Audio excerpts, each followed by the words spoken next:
And good evening, Hello. everybody. I have Hello. a giant fucking gloob just all up in my He shit. looks mad as fuck. Oh my god. Oh god. Hold on. I'm so sorry. Good evening. I never realized how everybody. pissed off Gloob looks Gloob's in that angry. image. He's an angry pink frog, dude. But good evening, everybody. We are Hard Knock Dice here tonight with our Ghost of Saltmarsh campaign, or champagne, as it were. As you will note, we are currently short one gloob. Jonesy, unfortunately, is having to, handle some old real life things, such as, paying his bills and stuff. It's dumb. But he may or may not be joining us. Hopefully halfway through, we shall see. But in the meantime, we will carry on as best we can with our pink mascot just doubles up there in his little corner. I guess it's over here for me if I'm looking at the stream.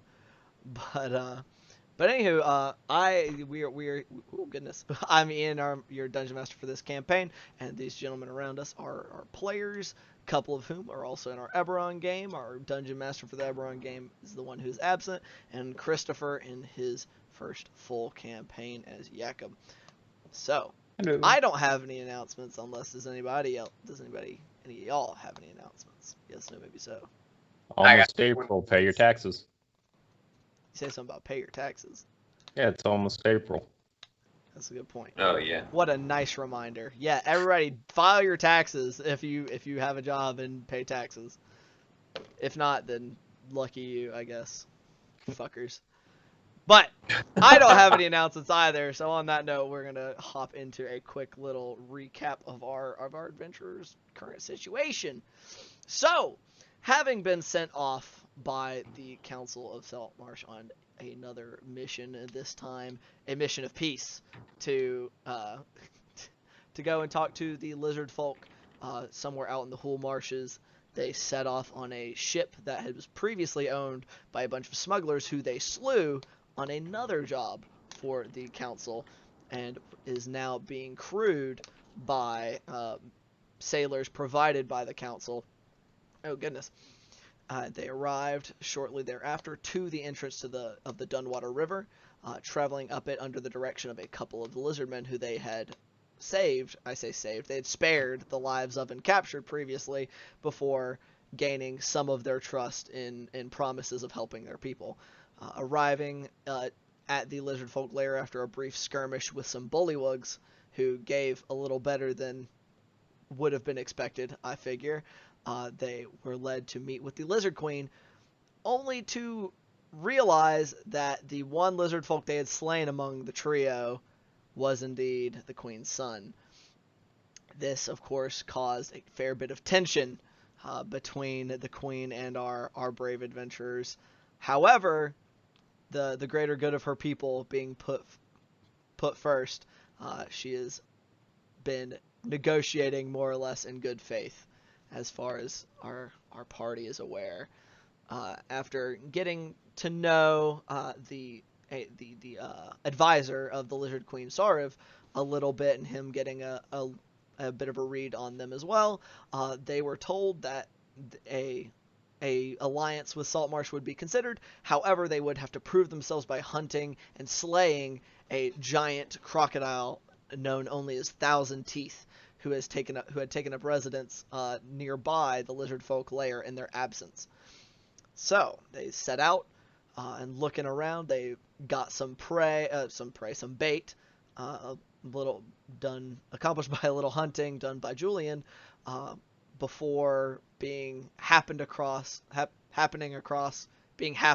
by a shambling mound wandering its way through the marshes. After a little bit of a scuffle where Bart got smacked up a little bit, Gloob got knocked out, they did slay the beast and saved their little frog buddy. And I believe him being just picked up, and y'all are kind of gathering your plans and your senses and everything, is where we left off. So, gentlemen, what would you like to do? Probably climb down out of the tree for starters. I would imagine so. That makes sense. Probably a good idea. Gloob is groaning froggily. Ow! Well, I healed them back up a little bit. Right. If I recall But correctly, I'm you gonna heal them for 8 HP. right. I'm trying to save my spells just a little bit, but yeah, I'll go ahead and hit him with another cure wounds because Okay.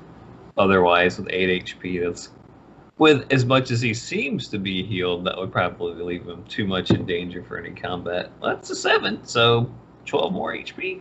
That sends him at a nice 20. Yeah.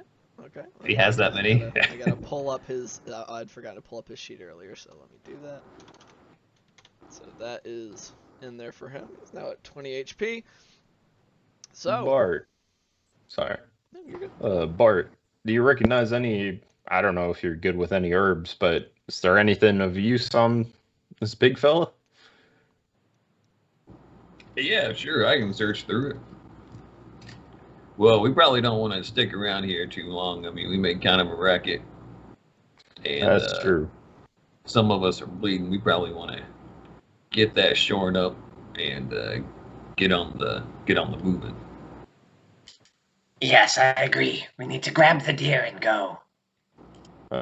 Deer's already in the bag or the bag that Gloob has, but the blood's still on the ground. So I think I you're thought we right. just should probably. started to get it packed up. Did we get the whole thing in there? Y'all got it in there. It was around that time. It was while it was being hacked up and everything that a bit of commotion was noticed, and y'all had plenty enough time, unless you just dropped everything that you were doing and sat in that tree for like 2 minutes, waiting With a for it to quick come to you. with a quick perception check of 21, does there seem to be like any at face value herbs that seem remotely worthwhile on the surface of this thing? I'd say especially with a perception check, just kind of glancing over it. No. Would I get any bonus for having herbalism kit and knowledge nature? It would have to Any be a s- knowledge nature check instead of a perception check. I can do one of those as well if you'd like. Sure, if you'd like. If you're just trying to examine That's- this thing for any particularly helpful plant matter. Just at a glance, that's 13. 13?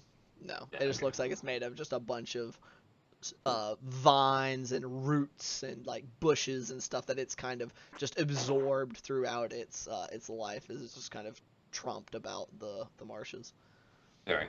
Yeah, it don't seem to be worth anything. All right, should probably get going and find the area that this thing's at. All right.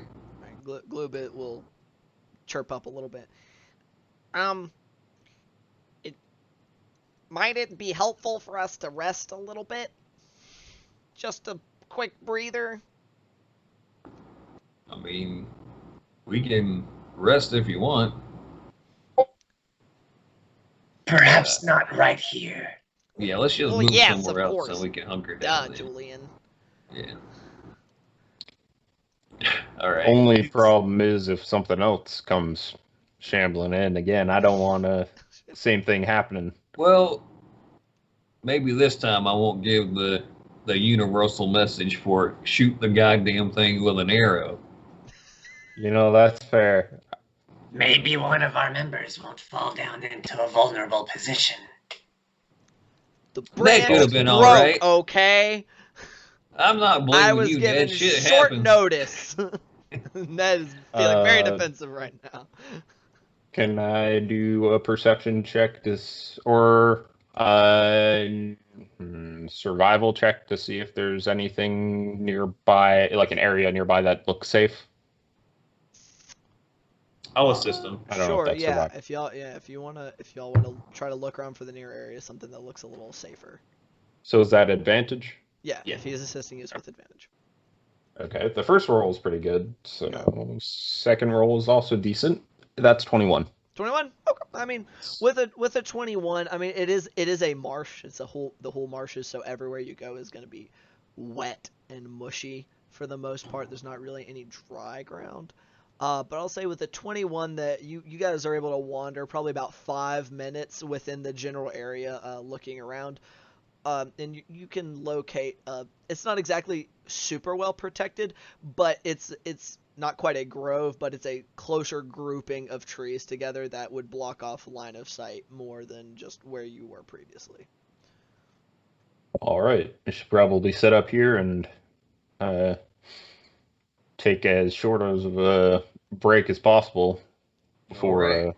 I don't want to waste time. Okay. So y'all are gonna sit down, or y'all wanting to do any kind of watch, or are you just kind of hanging out? Or I mean, like, are you paying any particular attention? I guess. Yeah. Probably everybody will be looking around while they rest. I don't think anyone's sleeping or anything. I'm not gonna like unmanifest the bow or anything if that's what you're asking. Right, I got you. Okay, so let me spend 1 hit die for Gloob. So just short rest. Yep. Go ahead and run a short rest. I know that means that Julian, you get your spells back. Jakob, you get all your stuff back. Any HP y'all may have lost.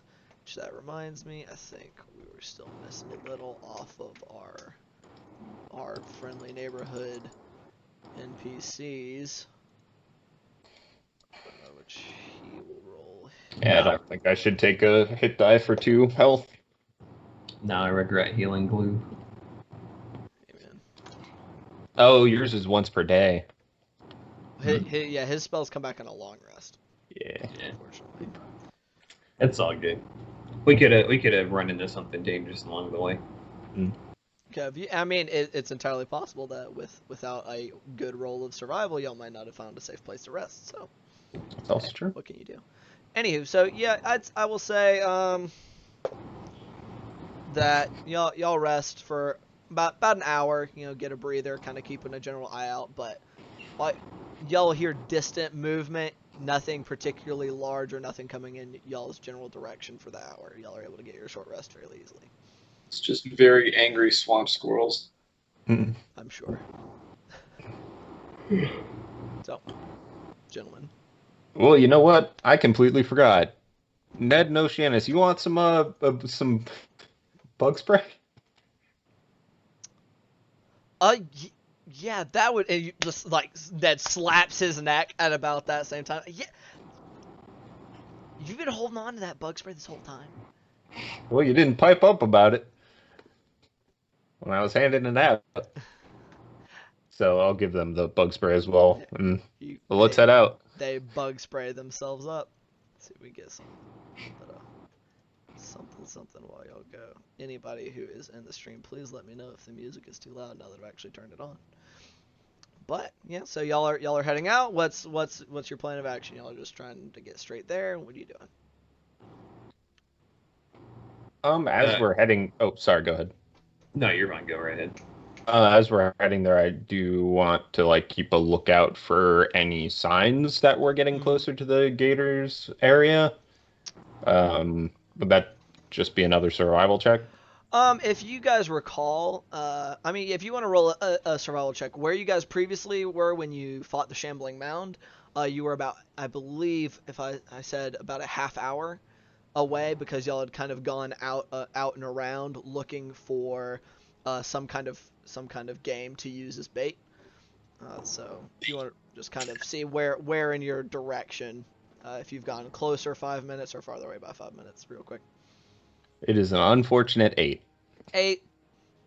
You now think you're probably about like 40 minutes away. Like you've gone at a weird angle to find this little grove, so you're just a little bit farther away.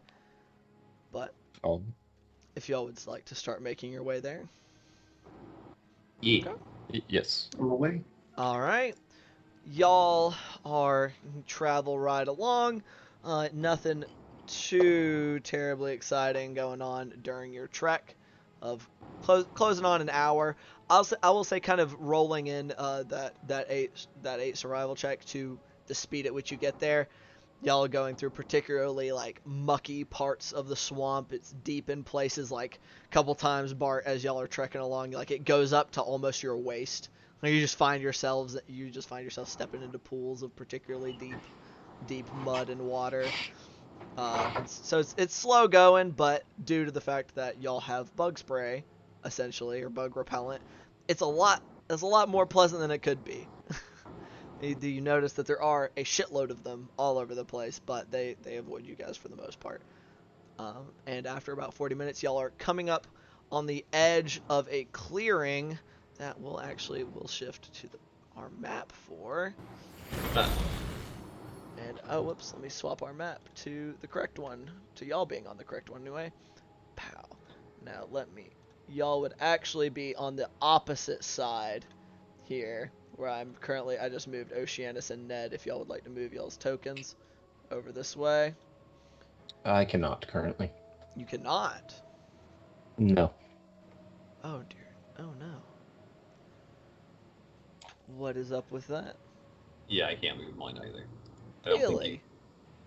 Why can y'all open up your things and pull out your own tokens? I thought I was being helpful by having them on there for you, but apparently not. I know, there, you can delete that other one. Yeah, I'm just going to delete all these ones except for Gloobs for the moment. If y'all want to drag yourselves off to that left-hand side. I will say y'all are probably a solid, 20 feet farther back where there's still more plants in general. How do I pull myself onto the map? So if you go into if you're looking at the top right corner, you see you have the chat, and then right next to that you have the little window that you can click on that has all the character sheets. You should see one that's assigned to you that it'll just say your name, Christopher. There's Chris. Okay, let's see. Just left click on it? You should be able to left click up there, and then you'll click on your character sheet. It'll pull it open, and then you should be able to drag. If you click on that little, you see, can you move this one right here that I just put on there? Yes, thank you. Okay, Sorry. there you go. You're good. Good deal. I don't know why I didn't want to let y'all move the other ones, but put yourselves where you will. I'd say y'all are still probably about 20 feet off the map.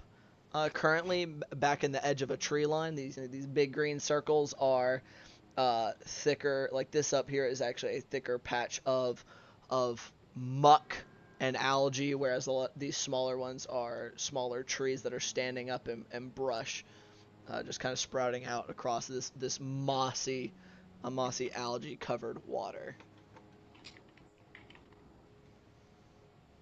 All right. So, Gonna kind of quietly say, when this thing comes out of the water, y'all should probably stay back. Maybe Bart and I can go in, or just I, and we can try to keep it distracted while y'all hurt it. Just kind of hoist the bow at him, yeah, we'll be getting close to him. Yeah, how deep's that water, you reckon? Perception check. 13. it's pretty loud. Hello, nerdy drunken monkey goblin. What a fella. Thanks, buddy. Appreciate the follow, my guy. The music is a bit loud on mine. 13 perception check for depth of the water. Depth of the water. A 13. You can't really tell from as far back as you are, as well as the fact that it is kind of mucky and covered. It's not clear. You would infer, though, with as big of an alligator is supposed to be around here, or crocodile, I'm sorry, it should be probably pretty deep. Well, it's probably deep enough to hide our gator. You probably shouldn't go in there. No, right? I just want to make sure. Well, Gravy. let's get started with the bait, I suppose. Absolutely. Good gracious. Well, Gloob, hand me some chunks and I'll go set it up as close to the water as I feel safe. Not too close. We're trying to get him out of the water. What do you think? Maybe 20 feet away? 15? 30 or 40. All right. Here you go. Glue's just holding out a chunk of bloody deer carcass, just holding out one hand. It's slightly upwards. Thanks. Yeah, no problem. So I'll Better you than me. I will place the bait about 30 feet away from the edge of the water. Maybe somewhere around here. Y'all are wanting to place it down in this bottom corner? I mean, I figured that would make it easier on you as the DM because it's on the battle map. That's true. Or up here. Whatever's up to you guys. It's Yeah, that'll completely work. fine with me. So from the outside the edge of the map to I'll start to move to down here. Okay. And you're just okay. So you're just making your way down there. Down that way. I guess full I of will. bloody deer. I guess this would probably be at double disadvantage, but I will try to stealthily do it. That's as a good well. idea. You should roll that stealth for me, buddy. It's just Do you straight want- just roll it at disadvantage. Okay. Well, I rolled the 12 and a 13, so that's gonna be a 14. Okay. I am going to climb this tree and try and get a good vantage to keep an eye on the water.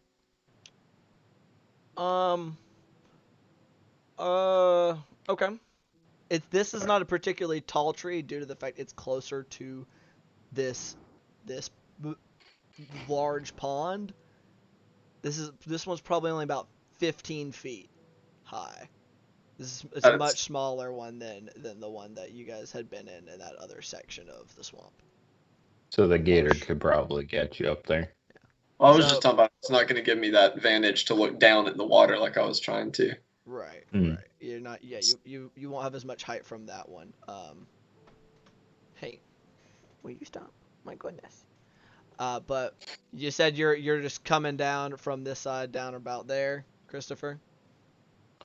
Yeah. Okay, and So I your guess stealth. I'd What was your probably stealth end up total? 14, because I rolled a 12 and a 13. So yeah, 14. Okay. I'm sorry. I gotta exile my cat because apparently he's gonna be a dick. Oh, You got an excellent cat. the little Go on now, go on now. He's back there fucking with the door. My doors. It's very rude of him. Okay. All right, Christopher. So I will say, Christopher, what's your passive perception off the top of your head? I was going to go out there with him. I have a 6 on my stealth check. That's an 11 for my passive perception check. Your passive perception is 11. Okay. While they're doing that, since that tree was too small to get good vision on, about how tall is this one over here? Which one? The super big one on the top right. That is actually, I should have given that a different color. That is actually not a tree. That is a patch of like thick, like muddy area with like that has what is it like the cat's tail plants. The things that were down in Stillmore. Those things as like some of those like spritzing in and out of here. So none of these trees are really notably tall. Not notably tall. I will say this one down here in the bottom right is taller. However, it is also slimmer. So it may be a bit more difficult to maintain your position up into, but that doesn't mean you couldn't try. Well, this is mainly for identification. I'm not so much trying to shoot out of these. Right. I got you.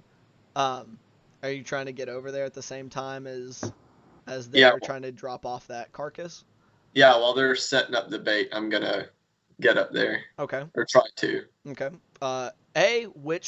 Which direction are you trying to go, and are you stealthing?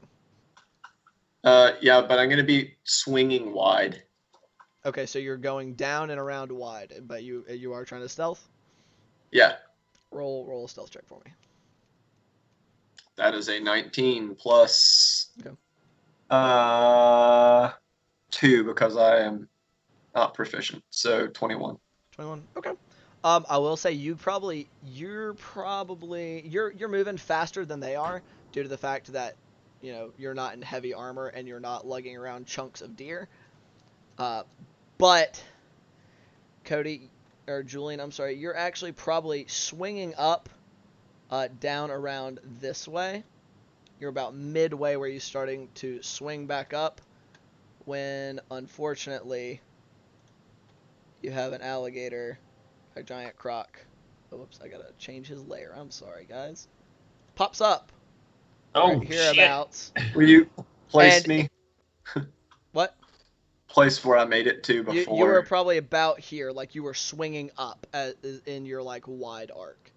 Probably about, because you said you swung wide, so unfortunately that means you're down closer toward you didn't make it as fast, even though you had a faster speed than Right, your yeah. two companions. That's fine. I just needed to know where I was at.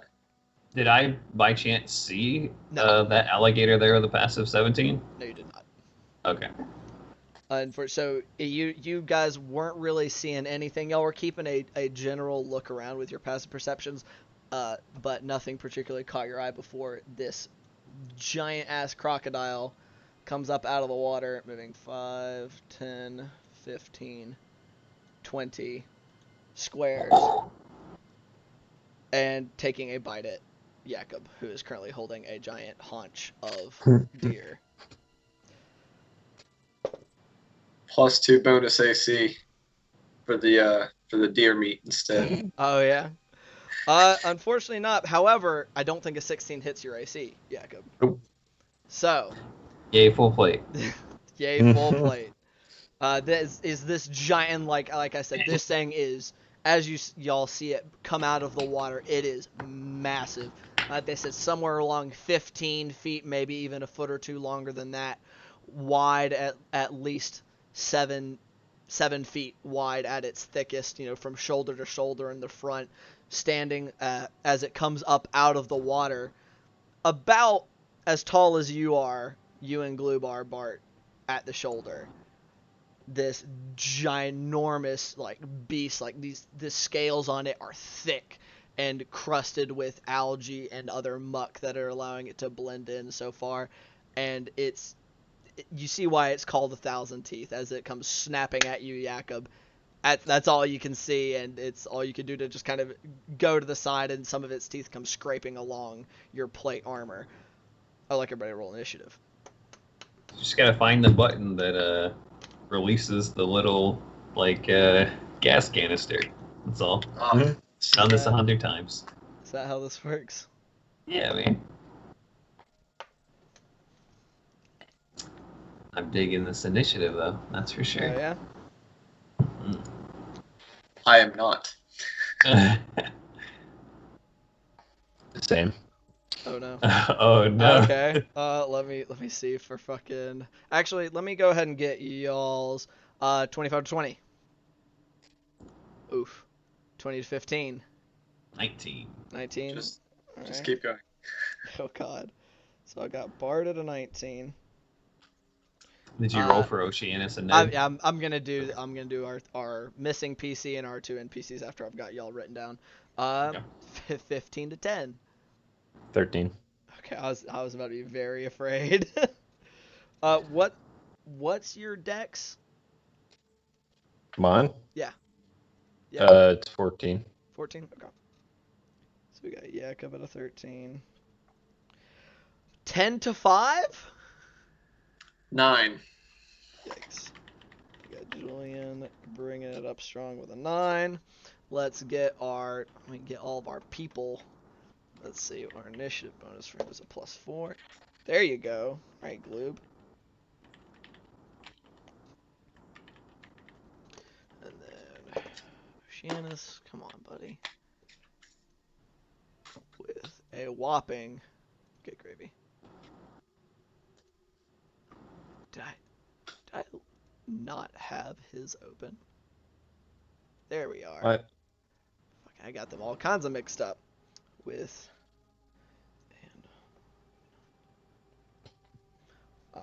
So we got Oceanus and our boy Ned, bringing it up strong. Quick, everyone change your background to a scene from Lake Placid. Okay. y'all did pretty good on the whole, and so that is how we're gonna bring us to the top of the initiative. Is our boy Gloobstifer. Oh, Our shit. boy, the Yeah, gator. okay. Yeah, your boy Gloobstifer. Up top with the NPCs is going to take a couple steps forward. Now this, of course, this tree doesn't encompass this whole thing, so he is having a line of sight with his short bow, taking a shot at it. There we go. That's a fucking hit. I just gotta double check what his damage is. If I believe it should be 1d6 plus 2d6, so 3d6 damage, because that boy got the sneak attack. Sideways. All ones. It was really close. It was a 2 and 2 1s. Unfortunately. So an arrow loosed by Gloob, slamming more into the tail section of Thousand Teeth's plates. Almost. They're very nearly plates, it seems like, that you guys can tell from a visual. Seeming to stab in there and get, like, it didn't seem to feel good, but it didn't seem to particularly hurt it either. It definitely seemed to be more annoying than anything else. However, he is going to maintain he's going to move forward a couple, 5, 10, 15, 20, 25, so that he can be a little closer to you guys if you need it, which will bring us to Bart. Well, Indeed. I always go by the closest. Wait, well, is he close enough to me? First off, does it seem like I'm within danger if I try to move away from this guy at all? I believe so. You know what? I'll stay inside his range and move right there. Okay. And So you see, as you're kind of contemplating making a run for a more distant encounter, you see it eyeing you, and that big ass tail just kind of swishing back and forth. Right. I just needed to be within range of 2 of my party members, so I'll go ahead and use my emboldening bond as an action on I was about to call you Christopher, Jakob, and Glue. Okay. And then for a bonus action, we'll go ahead and hit another spiritual weapon out there, having the spectral crystal doorknob pop out of the one in the back of my mace and try and give it a whack. All right. I hope that hits. That's 20, 30. That'll hit, yeah. All right. That's 7 points of force damage. 7 points of force. All right. And that'll be my turn. All right. Yeah. Do you want to place a marker for your spiritual weapon real quick, wherever you want to sum that up? I'll do that. Just one moment. Yeah, you're good. But you get your emboldening bond out. You summon your spiritual weapon up, that crystalline mace, thwacking it in the side or in its side as you summon it up.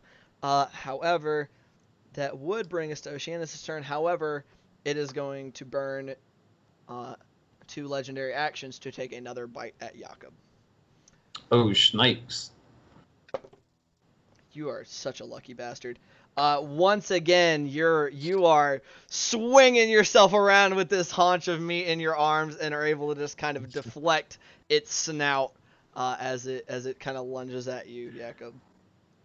I imagine it's just like opening his mouth to bite at you, and you just like throw a leg in there, like, "Huh, this is dead." He's like, "Ah!"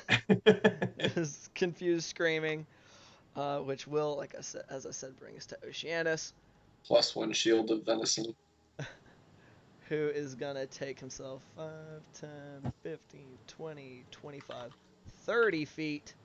I'm gonna make sure he's at least facing the right way before, with the longbow which he had drawn, borrowed from the bag of holding, to loose a shot of his own at the beast with a crit.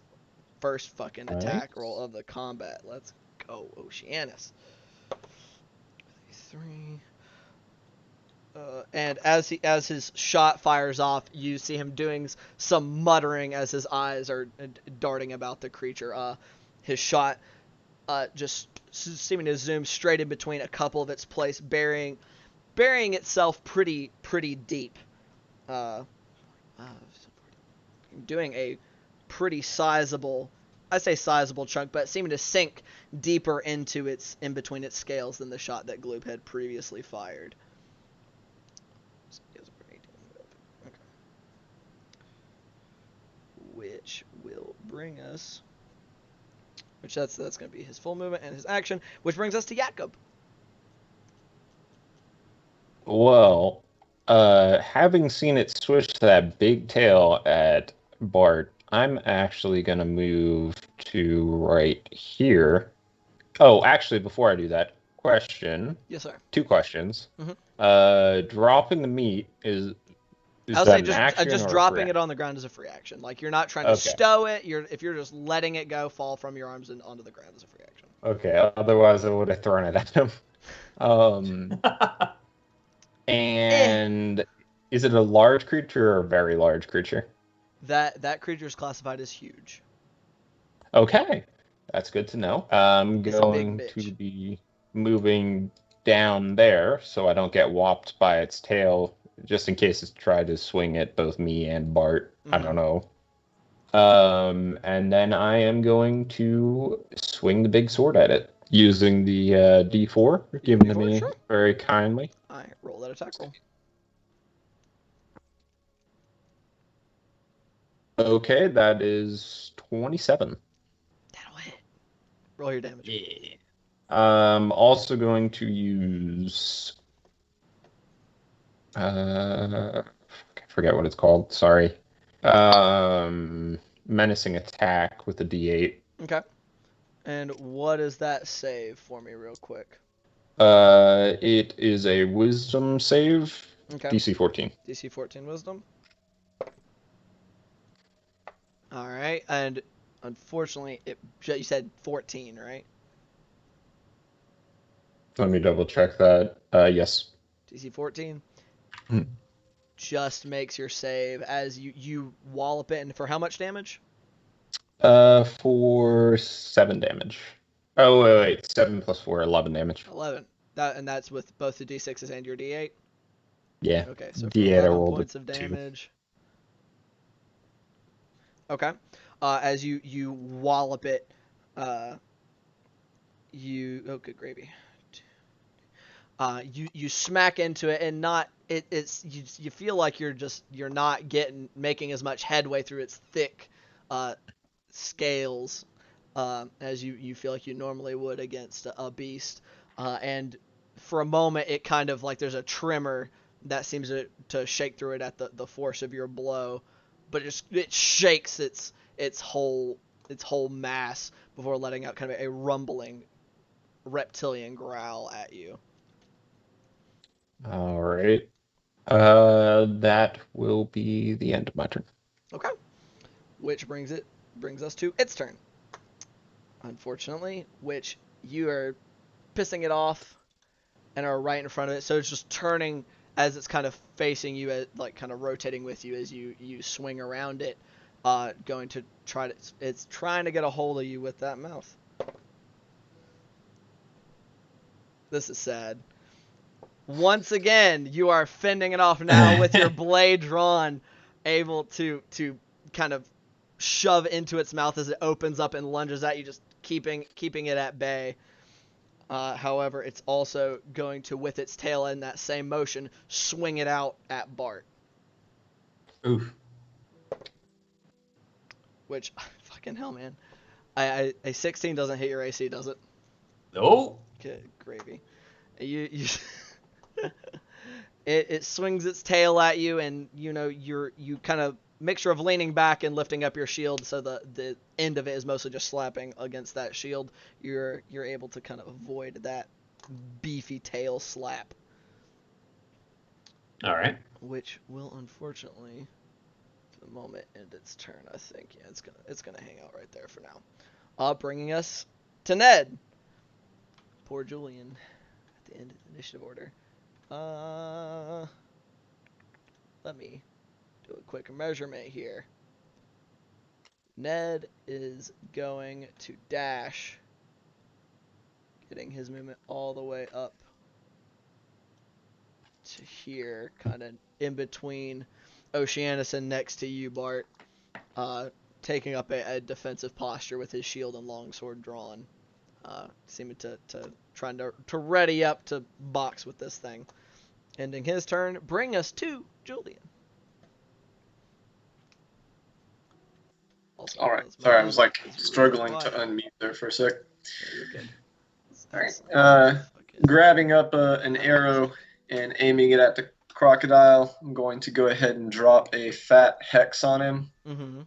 complete with a fiery runic emblem, and take a shot. Taking a shot with your bow, you said? Yes, sir. Which bow is this?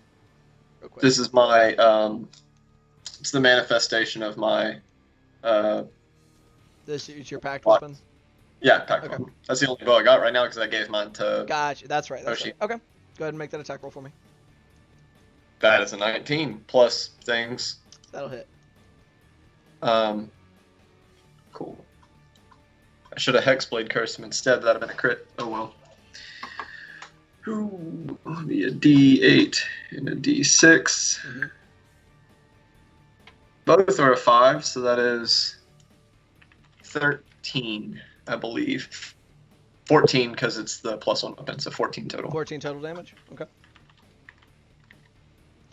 Your arrow, lets through, is passing through in a familiar fashion through the area where it lights with necrotic black fire before slamming home into the hide of the kind of what would be the forward shoulder haunch, sinking deeply into its flesh, like just burning away at some of its scales and the meat of its shoulder. It's a solid hit. You feel like you landed on this creature. Sounds good. And if I moved south anymore, I'd be off the map, so I'm just gonna chill there, I guess. You're just gonna hang out with that distance. Yeah, I would have moved south, but I'm not gonna make you do that. I mean, sure. All right. And if that is the end of your turn, that'll bring us back to the top of the initiative at Gloob, who, how far is he? Let's see here. He's wanting to stay close enough to help. So he's gonna, first of all, he's gonna fire off another shot using the D4 you gave him, Bart. With not even needed. That'll land.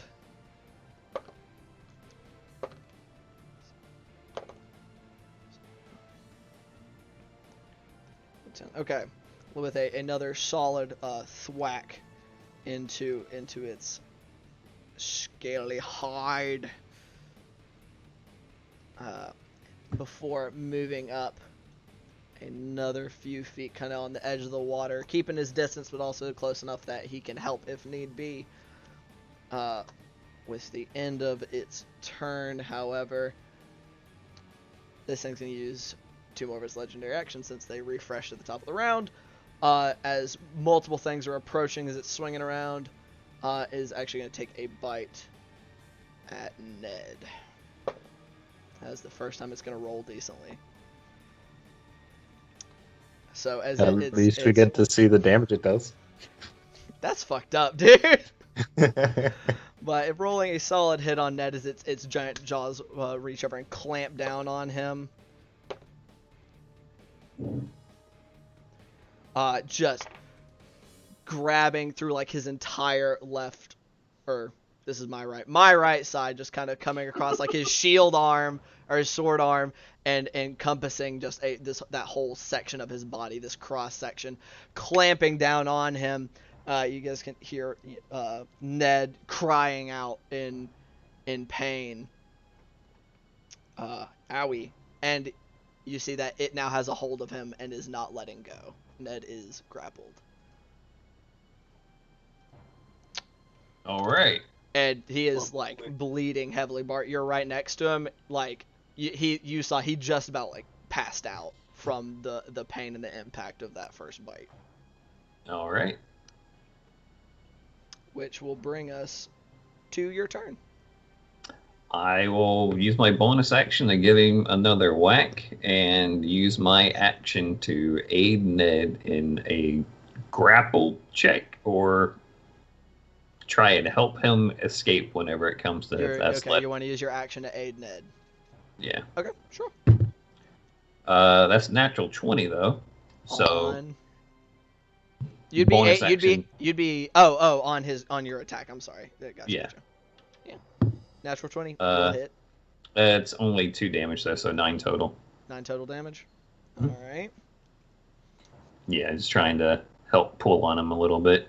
Gotcha. I Good probably would might have moved. I'll say I moved the spiritual weapon up a little bit towards where they're at to like smack him on the nose and be like, "Fucking let go!" Yeah, you move it up. It just lances out, like smacking into its nose, kind of seeming to make a bit of an indentation into its snout, and after the fact, moving up to kind of try to help pry Ned out of its jaws. That'll be it for your turn. That'll be it. Okay. That will bring us to Oceanus' turn, who is gonna keep stepping over here to the side before loosing another arrow with a hit, because he has a plus 6 to 10. Damn it, Oceanus. 9. Another good arrow just lodging itself between its plates.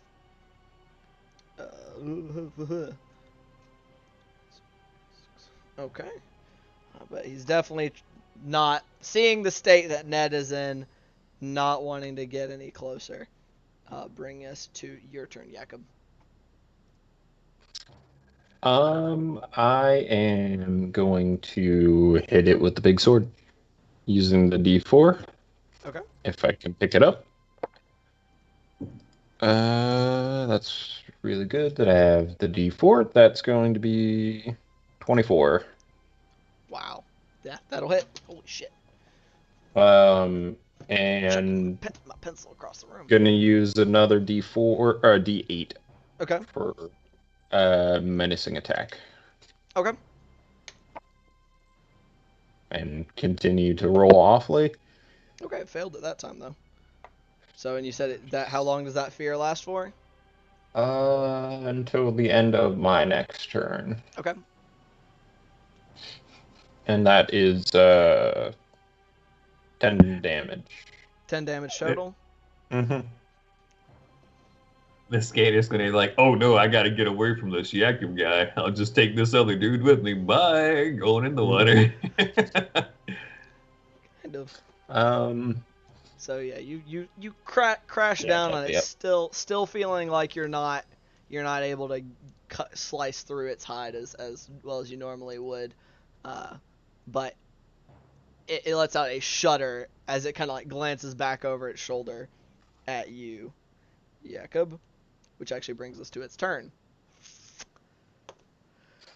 Goodbye, my youth. It is gonna make, since it has him grappled in his mouth and he is restrained while grappled by this thing, it's making its attack roll is still flat against him as it just briefly opens and slams its jaws back down upon Ned. Oh shit, what's Ned's AC? Oh no.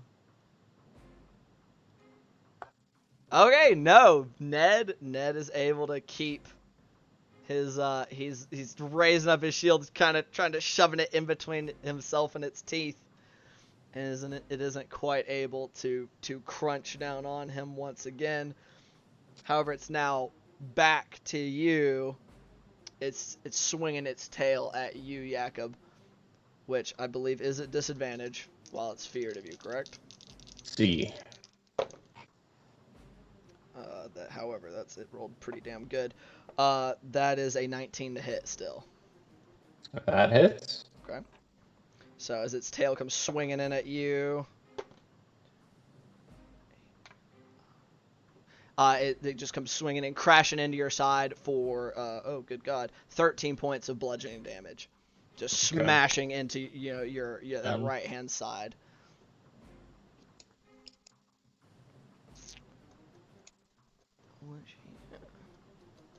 Okay. Which will bring it to the end of its turn. Actually, it has one. There's one person up above it who keeps taking pot shots at it, and it is scared of you. So it's gonna go running off with Ned. So that's an AOP, right? Yep. You would get an AOP. Do I get the D4 with it? You get to use it on a reaction as well. So yes. Alright. Actually, hold on. I'm so sorry. I almost forgot a mechanic. After it hits you with that tail attack, I need you to make a strength saving throw. Okay. I'm not going to use a D4 for that. I'm just going to roll it. Yeah, that is a 24. Okay. Yeah, you're good. As it smacks the shit out of you, it rocks you to the side a bit, but you don't fall. So roll your attack. Alright. That's 17. 17 to hit? Yeah. That's just hit, yeah. Roll damage. Try to smack him, but it's only a 13. That will not hit, unfortunately. And he does take Ned with him over this way. So does Ned still get that advantage, or how does that work? That's a good question. I'm gonna say that since the point of the aid action for escaping a grapple will be you're sitting there trying to help him pry it open, that if it's running off, that it will kind of lose the advantage of having that, because it's getting completely away from your ability to assist him. I didn't use any of my movement. Can I just go with him?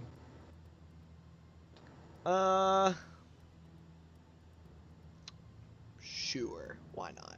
Hey, appreciate it. You're like holding on to the mouth. You're like, fuck. Yeah, just like dragged over there with it. It was an 11 for damage. 11 for damage? Yes. Alright. Very nice. Alright, yeah, you slice along its tail as it kind of jogs away from you. Bring us to Ned's turn.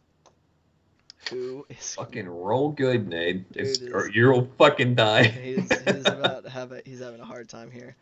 Which that's let's see, because it's a grapple, so technically he gets to roll his athletics, which is not bad. Fucking barely. Ned just absolutely struggle bussing it there on the side.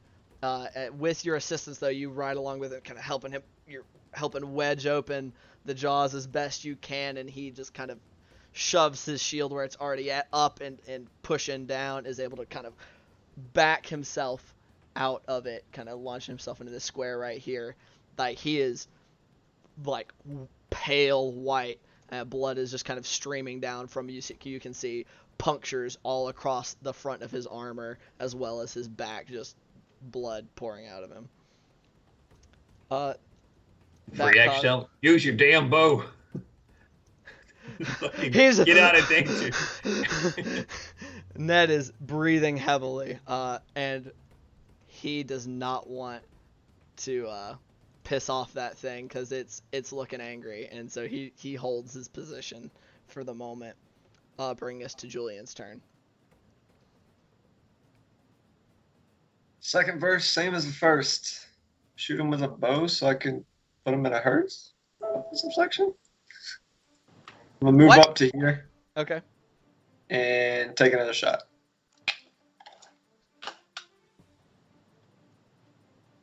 Muttering curses in primordial while I do so. Creepy fucker. Ooh, does a 15 hit?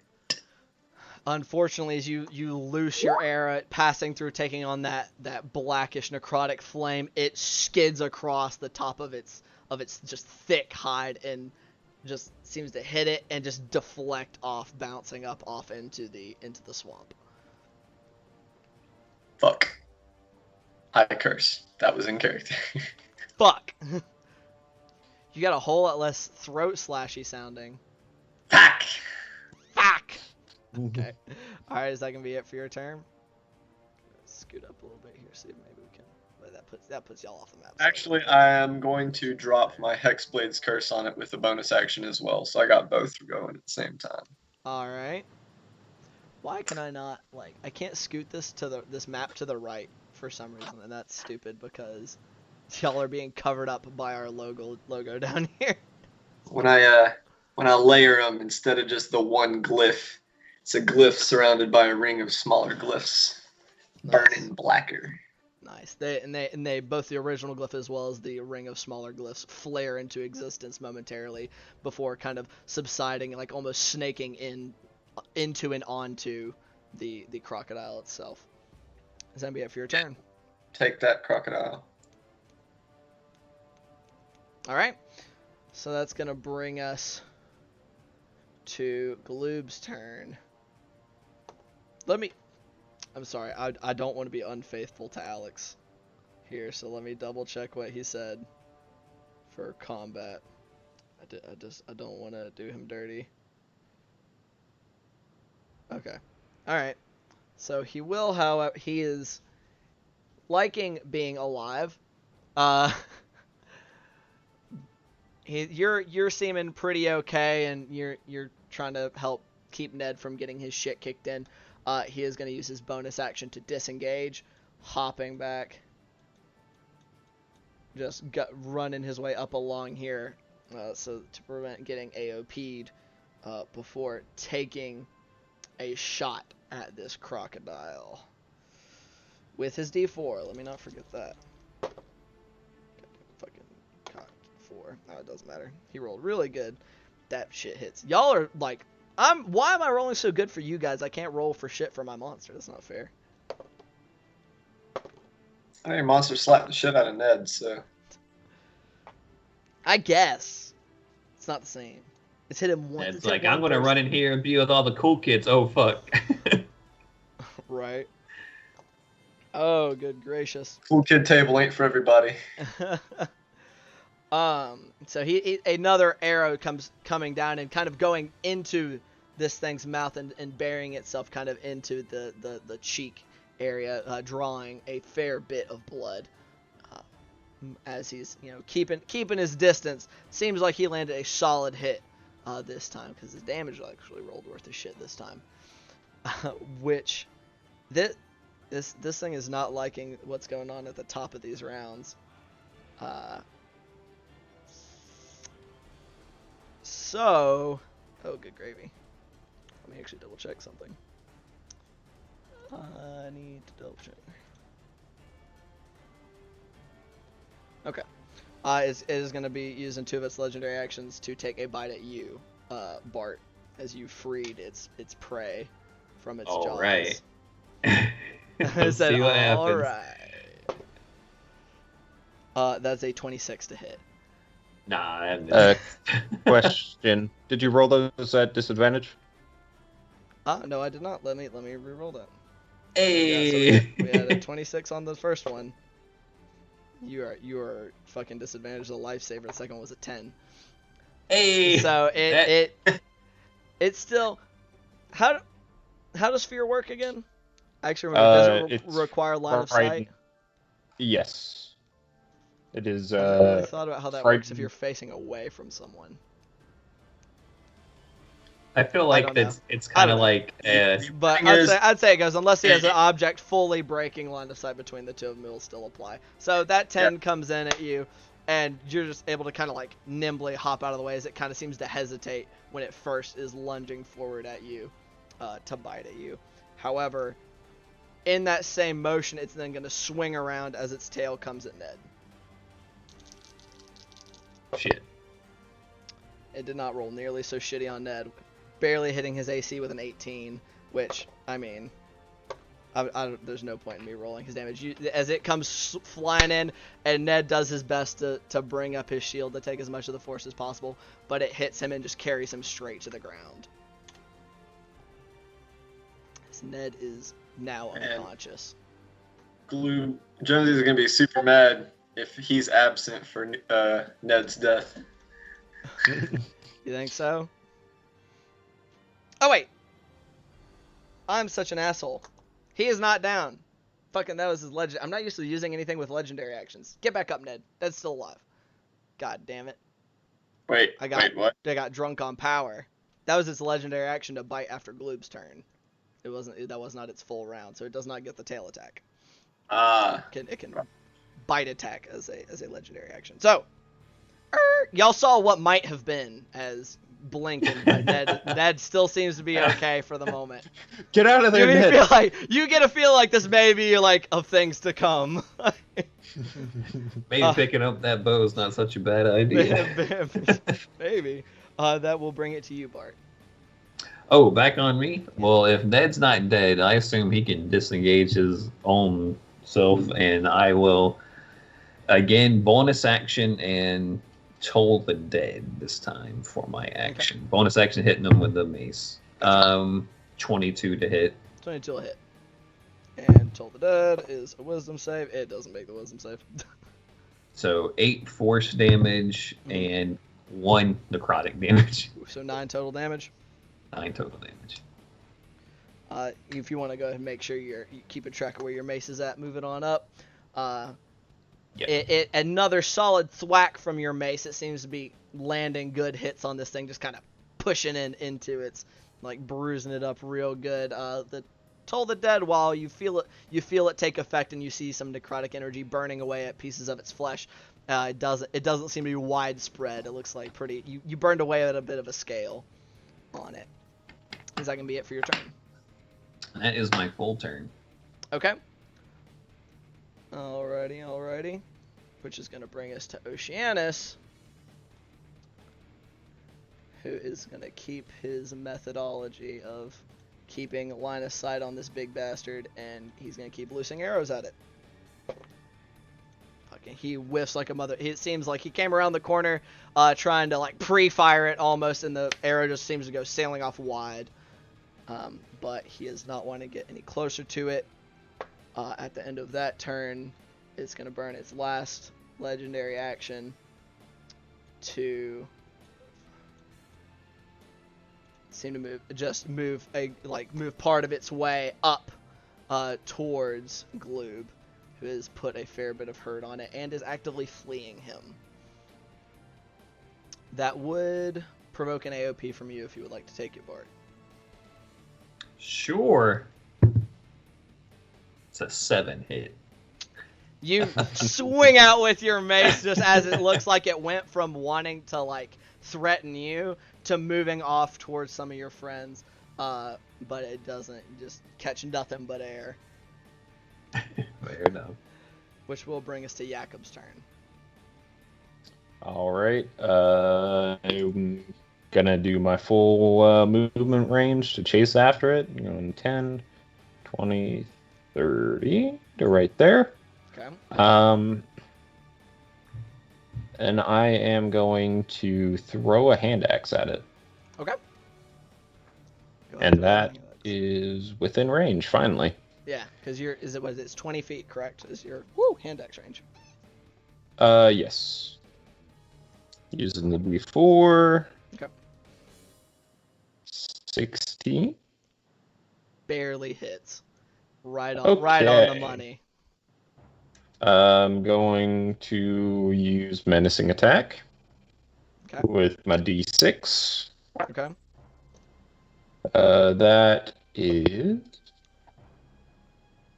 9 plus 4, 13 damage. 13 damage? Jesus Christ. Dude, Battlemaster got deeps for a few rounds. Oh, I am so sorry. I need to redo that because I rolled one too many D6s. Okay. You should have been rolling 3d6 total. 2d6 for the hand axe. I'm sorry. I'm sorry. Yeah, for the it's hand 1d6. axe, Yeah, you're rolling great axe damage. Or great sword damage. Yeah. 12. 12 points of damage. That's still super good for the hand axe. Yeah, it's really good. Definitely. Add an extra die, man. It makes a pretty giant fucking difference. Then it takes a wisdom save. It's like he just yeeted that thing into his mouth, and it's just like inside of his throat, just lodged into the side of it right now. Funnily enough, it's actually into its ass as it is like quickly like scuttling along in the direction of Gloob. Your axe goes sailing off, and it buries itself into like the upper hind quarters of this crocodile as it's going after your friend. And it seems like you know, the fear effect that you put into it, like the fear you tried to strike into it previously successfully, just doesn't seem to take hold this time. All right. That'll be it. Okay. Which will bring it to its turn.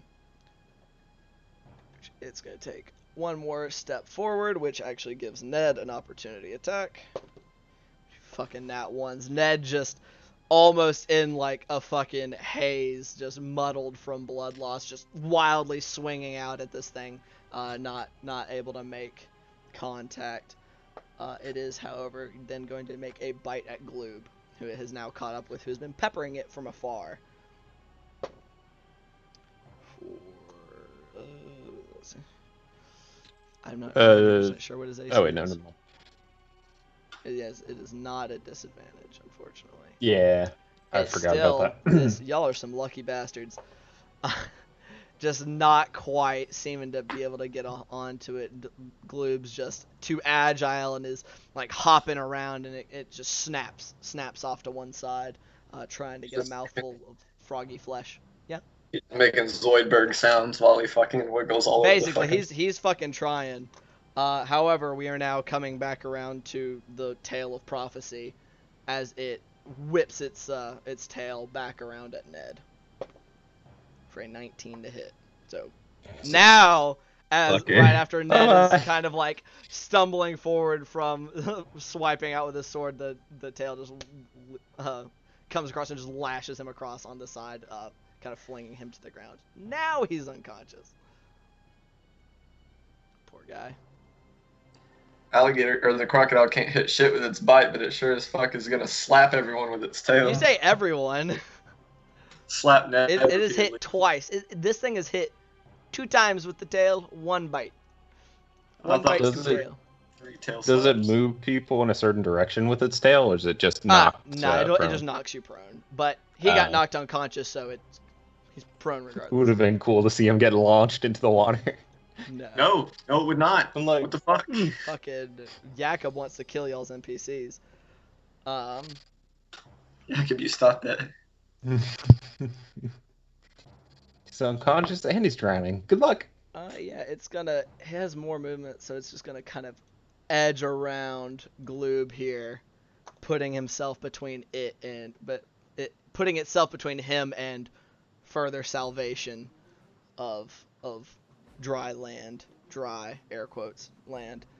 Bring us to Ned, who gets to make a death saving throw. Alright. That will bring us to Julian. Alright, well, start off by shooting another arrow at it and hoping I don't fuck it up again. Okay. Make that attack roll. 1 sec. You might want to move first. Wait, why? I think you're out of range. I'm not. For a longbow. He has a longbow. Oh. Longbow's 120 okay. range. He's good. Damn. That's a crit. That's a 19 with Hell yeah. Exploit's Curse. Okay. Nice. Roll your yes. damage, man. Nice. God damn, about time. Damn. Could be better, could be worse. As a 6, 7, 8, 9, 10, 11, 12, 13, 14, 15, 16, 17, 18. That is 23 points of damage. Holy shit. Hell yeah. Holy shit, my boy. As your arrow just goes flying, it just, as you loose the arrow, you just know it's going, just flying true. It launches forth towards the beast and sliding right in as it becomes sheathed in the necrotic fire caused by your rune, and goes into a gap in its scales created by Jakob, and seems to just sink in all the way up to the fletching. Like you can't even see the fletching anymore. It lets out like a bellowing roar in response. We're gonna flavor this crit. Rapidly following the arrow is a phantasmal, shadowy shark figure. Slams in and tears into it with its teeth for that necrotic damage. Sure. Sure. Alright, and that is the end of Julian's turn. Bring us back to the top with Gloob, who is having a bad time. Run! Come back down south. Ah! Yeah, Come basically, back down south. that's what's happening. He's going, oh shit! And just once again taking his bonus action to disengage as he goes 5, 10, 15, 20, 25, putting the unconscious Ned between himself and the target before loosing off another bow shot. God fucking damn it. Loosing and in his panic to get away, just letting it go as it just seems, and it seems to stick into the hide of this thing, but just barely. Like you can still see most of the arrowhead quivering in the armored hide of this creature. Bringing us to Bart. I will use my bonus action to 1, 2, 3, 4 move my spiritual weapon up 4 spots, and then I will use my action to kind of take the crystal handle or crystal knob end of my mace and just kind of like smack Ned in the chest with it as it sort of glows with kind of like a campfire radiance, and hit him with Cure Wounds. Okay. For 10 healing. And wow. Yep. 5 plus 5. Let's go. And just kind of angrily growl to him, get up and run. Use your bow. And then just kind of step over him and use my movement to get to the alligator. Okay. As he kind of gasps back to consciousness, he's like laying in the mud, like his sword just kind of off to the side, and just like looking up at you, and just like, yeah, okay, sounds good. Sounds like a plan. I'll actually stay right there. Okay. I'll go quite that far forward. Fucking Bart said I'm good on that. He'll come to me, I'm sure. Actually, yeah.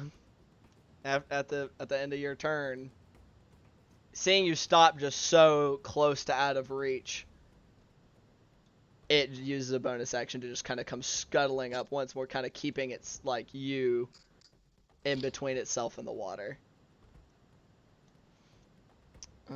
And that's gonna be it for your turn.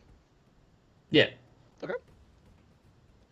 Boy Oceanus is still not even vaguely interested. Wait, hold on. Let me say our boy Ned is no longer conscious.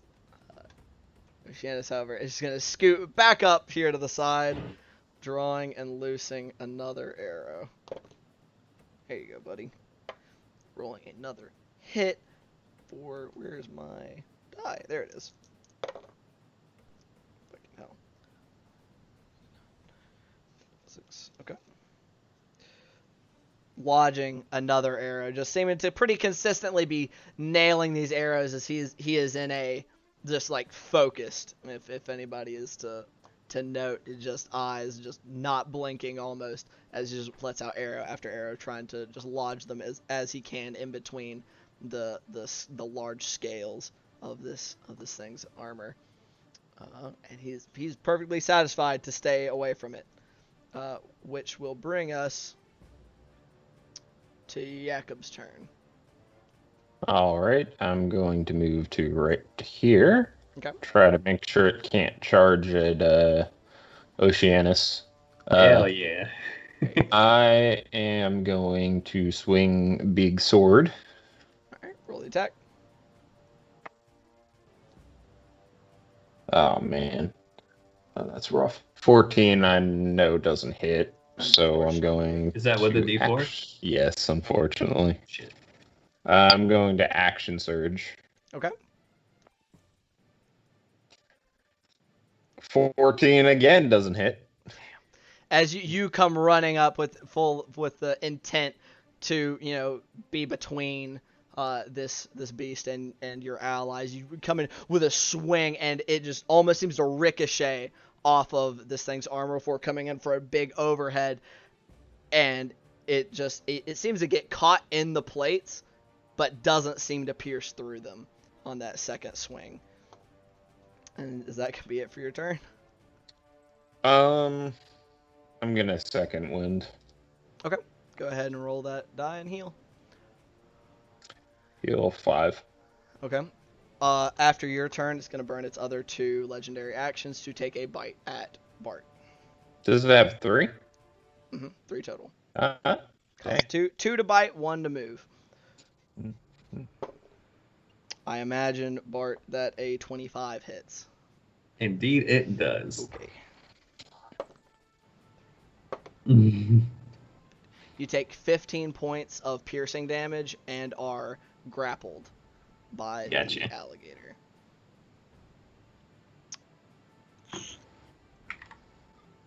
Oh boy. Which immediately brings us into its turn. Ooh boy.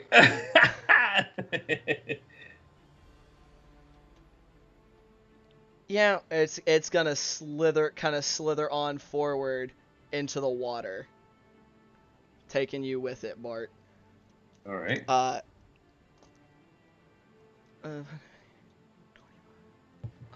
Taking another bite at you as it goes, Uh-oh. as it That's gets not itself good. into the water. That's a 27 to hit. That does Which, hit. I mean, actually, it has advantage. Make sure it's not a crit. Okay.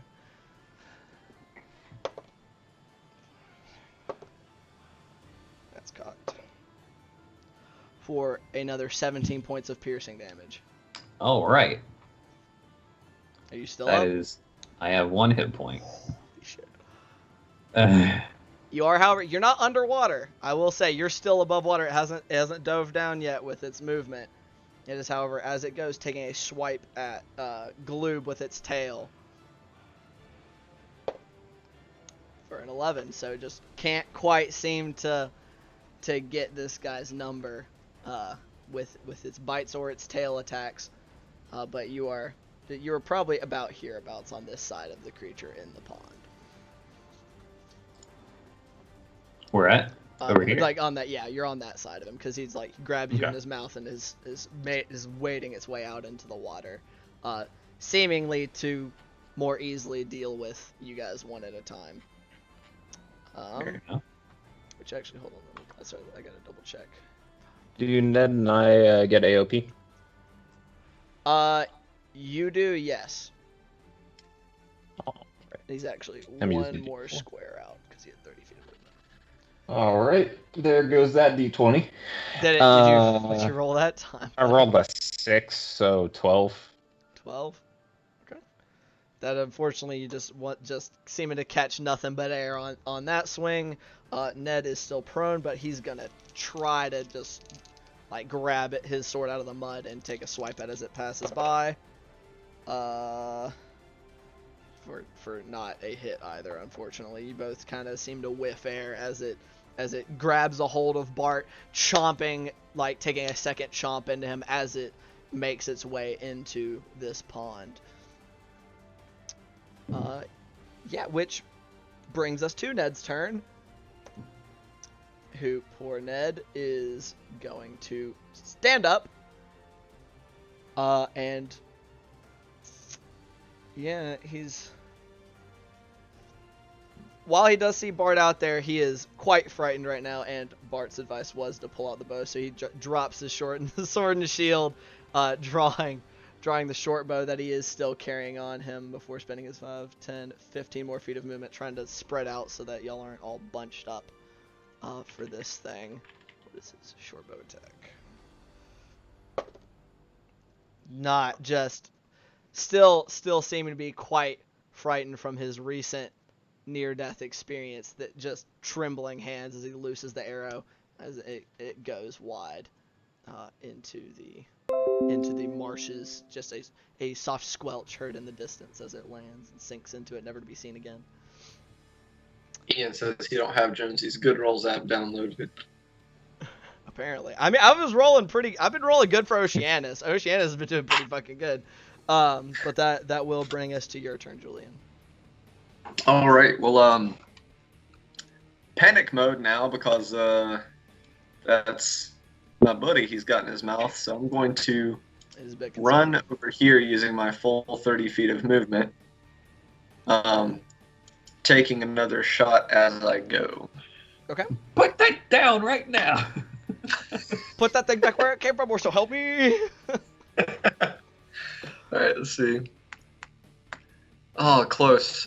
Not a crit, but that is an 18 plus 6, so I'm assuming that hits. It'll hit, yeah. And 2 more 5s, I guess, for Nice.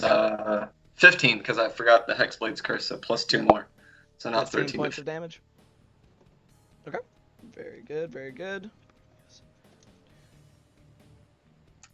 All right, another arrow just seeming to sink in, just seeming to almost like as it makes impact, the necrotic energy surrounding the arrow seeming to allow itself to burn its way through the armored hide, and just sinking in another deep shot into it. Is that gonna be it for your turn? Yeah, I don't have anything I can really do a bonus right now, so. Okay. That'll bring it to Gloob's turn, which, as according to Jones's wishes, Gloob, seeing Bart all of a sudden just, not just nabbed, but seeming to be bleeding heavily from the jaws of this thing, as it has a hold of you, is going to, how far can he jump? Does he have like a 25-foot horizontal? Yeah, I think it's 20 feet. Is it 20? I'm not sure. I thought it was 20. Oh, that is not. That is the wrong character sheet. That's Ned's sheet. I was wondering. I was like, this doesn't look right. Let's see here.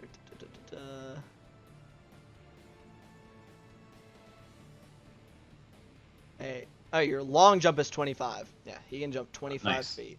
So let's double check here. I also completely forgot he's a swashbuckler, so I feel really bad about forgetting that he can just make attacks. I guess he wouldn't have been doing anything with his bonus action anyway. Let me make sure. I'm assuming this is within 25 feet. Yeah. He just jumps, just leaping straight up and kind of over, landing with a splash next to you. He got one of the rings of swimming, correct? Mm-hmm. So he will not be suffering from struggling to fight things in the water since he has a swim speed. Like at drawing his rapier as he kind of left his bow behind, as he leapt through the air, and as he draws his rapier, kind of sliding it across his skin before going in to stab at this creature, seeming to try to get it to let go of you. With, what is his bonus to hit? I believe it hits a +6. Yes. So his rapier landing true.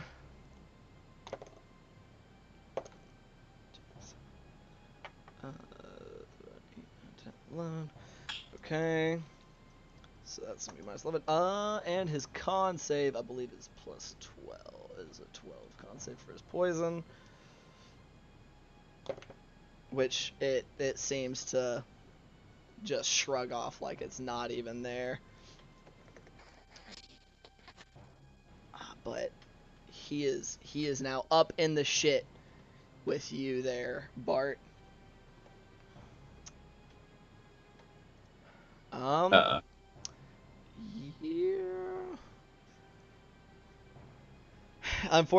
Unfortunately, it's gonna burn its 2 legendary actions with his turn to try to end it with you, Bart. Okay. He's gonna take 2 bites against me. He only gets the 1 because this is his legendary action. But like trying to put you Put you out. Gotcha. Which I thought you meant 2 bites. No. Yeah, I'm sorry. No. It's just the one. It's just the one. Right. For a 22 to hit. That does hit. Which you said you're at 1 HP. So so I'm unconscious regardless. You are now unconscious, still within the grasp of the crocodile. All right. I assume. I don't assume it lets you go. It doesn't say it does, but it doesn't say it doesn't either. So we'll see how that goes. Yeah. That will bring it, however, to your turn, Bart. Roll me a That's a 9. Oh, I don't guess I'm not supposed to say, but you're good. Yeah, you're good. Just mark down 1 failure. Yeah. Yeah, which will bring us to Oceanus. I will say all of you kind of around there. Bart, Jakob, you don't have a direct line of sight, but you hear a faint just like exclamation of as you see its jaw open and close once more while out there in the water. Julian, you would kind of see from the side as Bart, who had been in there kind of struggling, trying to maneuver around to get into a position that he could try to wiggle himself out even as he's bleeding, just slump unconscious inside the crocodile's mouth. I said that brought us to Oceanus. Coming up on the edge of the water, trying to desperately at this point. Actually, no. Oceanus owes y'all a lot. So, dropping his bow and going to draw his effectively short sword and dagger. What did I say? He moves 25, 30, and use his dash action. Getting up right next to you guys out there, just seeming to almost glide through the water with a fish grace as he closes the distance through the water, coming up on the crocodile. But that does cost his full turn, which brings us to Jakob. 2 questions. Yes, sir. With Bart being unconscious, do I lose the D4? Nope. You do not. I Okay. believe it sticks around for the full 10 And minutes. then, is it possible to pry the gator's jaws open?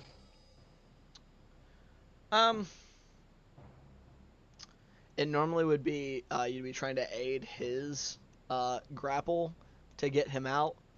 Mm-hmm. But I will say, and I should have allowed you to do this earlier, Bart. I will say you can try to make an opposed check to try to break its grapple from the outside if you're able to get to the front of it. If you're able to get onto the correct side of its mouth. Onto the side of its mouth? Yeah, so you can see the side where you have your friends grouped up here. That is where its mouth currently is because it swam out there after grabbing a hold of Bart. Okay. Would I be able to reach it from here, where I'm pinging? Its mouth, I would say not. You'd kind of need to be in one of like either where Oceanus is, Gloob is, or kind of one of those adjacent squares on that side of him. Okay.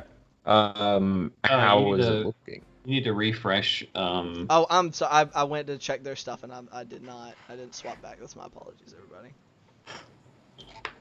My bad. So what would you like to do, Jakob? Okay. Not being able to dash. So, how is it looking? I will say there are arrows sticking out of it all over the place. You can see that there's visibly like blood leaking from a lot of its wounds. However, it does seem to be hurt pretty badly. However, it also seems to still be pretty like raring to fight. It doesn't seem to be on death's door. Well, I'm gonna move my full 30. I don't know. Well, does the water slow me down to get right here? As soon as you get in there, it'll count as difficult terrain. You only, for every 5 feet you want to move, you have to spend 10 feet of movement. Could he theoretically jump on top of the alligator from the shore?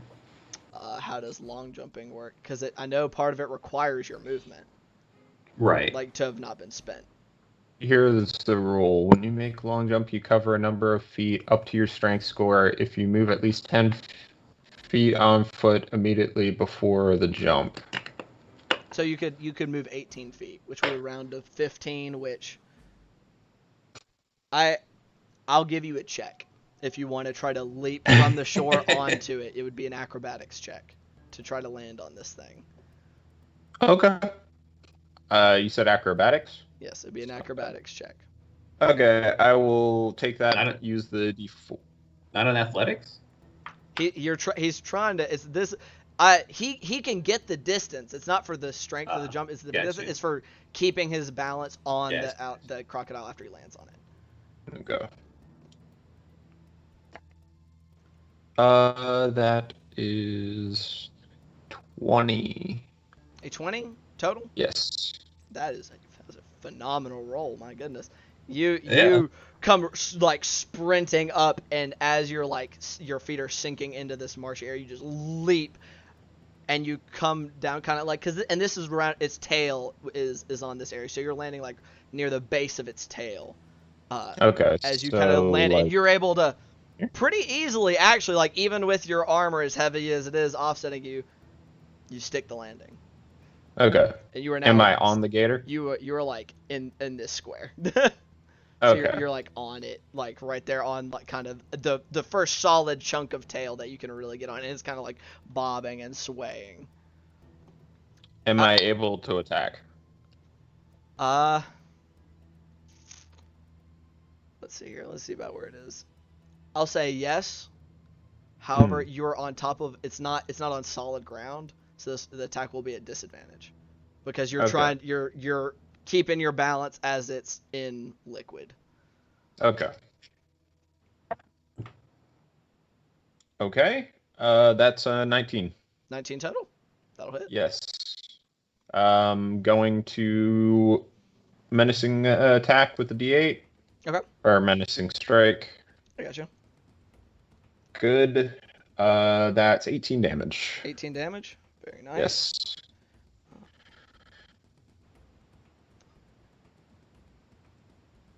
Oh, good gravy. Why is math so hard sometimes? Okay, there we go. It's always the simple math that seems to catch me, and then it's save. It just you land with another, like you kind of drive the sword in tip first once you've gotten your way onto its back, and sinks a good chunk into it, and it definitely is trying to shake around and get you off of it. However, it is not affected by the fear once again. Man, this is a wise gator. It has a +0. It has rolled 2 18s on the past 2 menacing strikes. Oh no. God Yeah. damn. It's been rolling really good. All right. Can I yell something out Sure. or no? Yeah, go ahead. Try to get him out of his mouth. That'll be the end of my turn. All right. That will bring us to its turn. I will say, like I said, it's definitely looking like it's hurting, and you are no longer a threat, Bart. Okay. So it drops you, Hey. meaning you sink. Hey. So, you guys who are all around it, you from on top of it, Jakob, Gloob, and Oceanus also noticing it as it just kind of lets him fall out of his mouth, and y'all watches the weight of Bart's armor and all of his pots and pans, because apparently he takes them bitches everywhere. They just drag him down, and you pretty quickly lose sight of him in the murk of this pond. You are unconscious, and I guess what is falling speed of water? I'll say you're probably like 15 feet down over the course. Holy shit. Okay. You're heavy, I think, is kind of why I said you would go farther, However, it will then take it's gonna take its bite attack at Gloob, who's right in front of it, and just stab the hell out of it. For 22 to hit. Fuck. Jesus God. Yeah.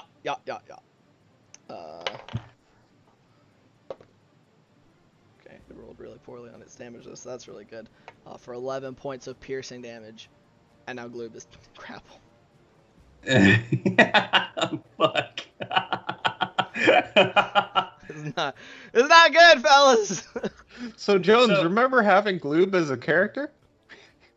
So, I would like to say in my defense, if anybody's thinking I'm putting him in undue amounts of danger unfairly, he said that he would be extremely reckless if Bart was actively in peril. So, for those everyone to be aware, this is Jonesy's wish was for him to go ham.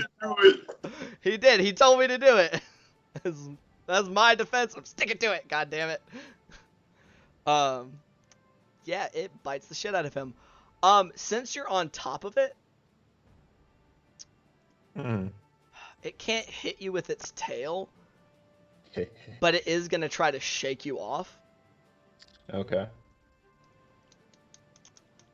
Let me see how I want to do this. Is that an opposed dex? I'll say make a dexterity saving throw for me, as it's Okay. thrashing about like the tail and everything it's standing on. Advantage because he's got something to hold on to, the sword. Not really. Oh, It I don't doesn't- it need doesn't advantage. stay. I Did you just roll rolled a nat 20. Okay. I Look, ain't going and nowhere.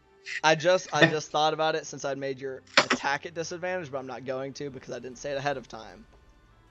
When it tries to throw you again, it will be at disadvantage for a dexterity Okay. saving throw. But I didn't say that ahead of time, so I'm not gonna do that for now. So despite its thrashing around, you have your center of balance. You have become one with the crocodile, and maintain your position on like the base of its tail. However, I would have rolled an 18 Says, if I I had lean disadvantage. So I also rock with it. I'm sorry, what was that, Christopher? I would have rolled a 20. I rolled an 18 Okay, on so the dice. you still would have been good. You rolled really well on both those, so it wouldn't have mattered. It does, however, having taken its 2 attacks, it's gonna swim. I'm gonna kind of scroll us up a little bit to make sure we got a good view here on the stream. It's gonna swim.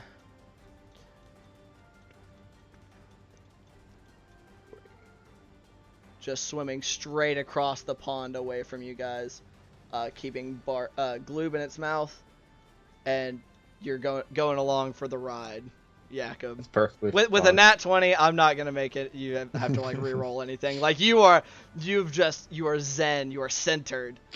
Like have you seen that clip of the dude on the bull thing where he's like dancing up and down off it? That is Jakob right now. He's just fucking. I have a he's quick golden. question. Yes, sir. Do healing potions work if you inhale them rather than drink them?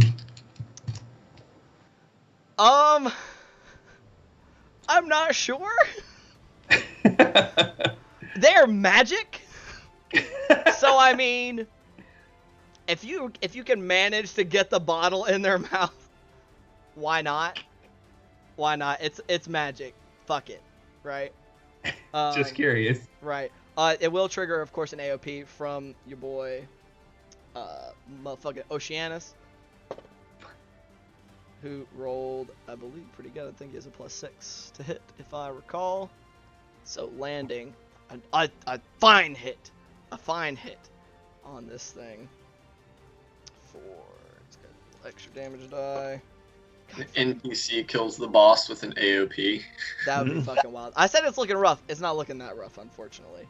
But another solid just slice as he lunges at it from within the water, scoring its side with his short sword. Hey, Oceanus earning his keep today. Which will bring us to Ned, who's very much going, oh shit, oh shit, oh shit, oh shit, oh shit, just like standing on the edge of the water in like pretty heavy armor, as you would see Julian as he just takes a look at this thing, which that's well within range of a short bow, I do believe, trying to draw and loose another shot at this thing. There we go, Ned. Getting a little bit of something in there, except for his fucking damage. It's terrible. He rolled like a 21 to hit, and then rolled a 1 on his d6. Ian says, emphasize that little something something. God damn it, Ned. And it you see it travels across and sticks just barely into the armor, not seeming to even penetrate its hide all the way. Unfortunately. Which brings us to Julian's turn. What you doing there, buddy? You have a ring of swimming on, right? Yeah. All right. I'm going to leap into the water, Okay. swimming down to So, like I said, he is 15 feet under right this moment. Yeah, I was only 15 feet away, so I can move 15 feet and then 15 straight feet. down. Okay, just making sure. All right, so you're wait, you. How does your eyesight work? How can you see How well can you see underwater? I mean, I can see just fine, I would imagine. I have the dark vision thing and swim speed. Right. I got them. I imagine he has specifically shark eyes, right? I mean, they're Yeah, kind of made for looking underwater. It's made for looking in the ocean. There's like algae shit.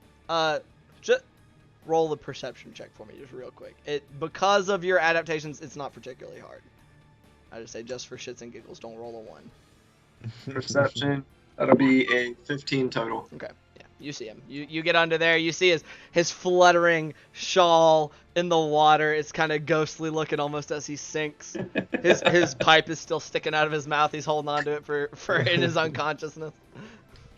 You said, do potions work underwater? Sure. Fuck it. Why not?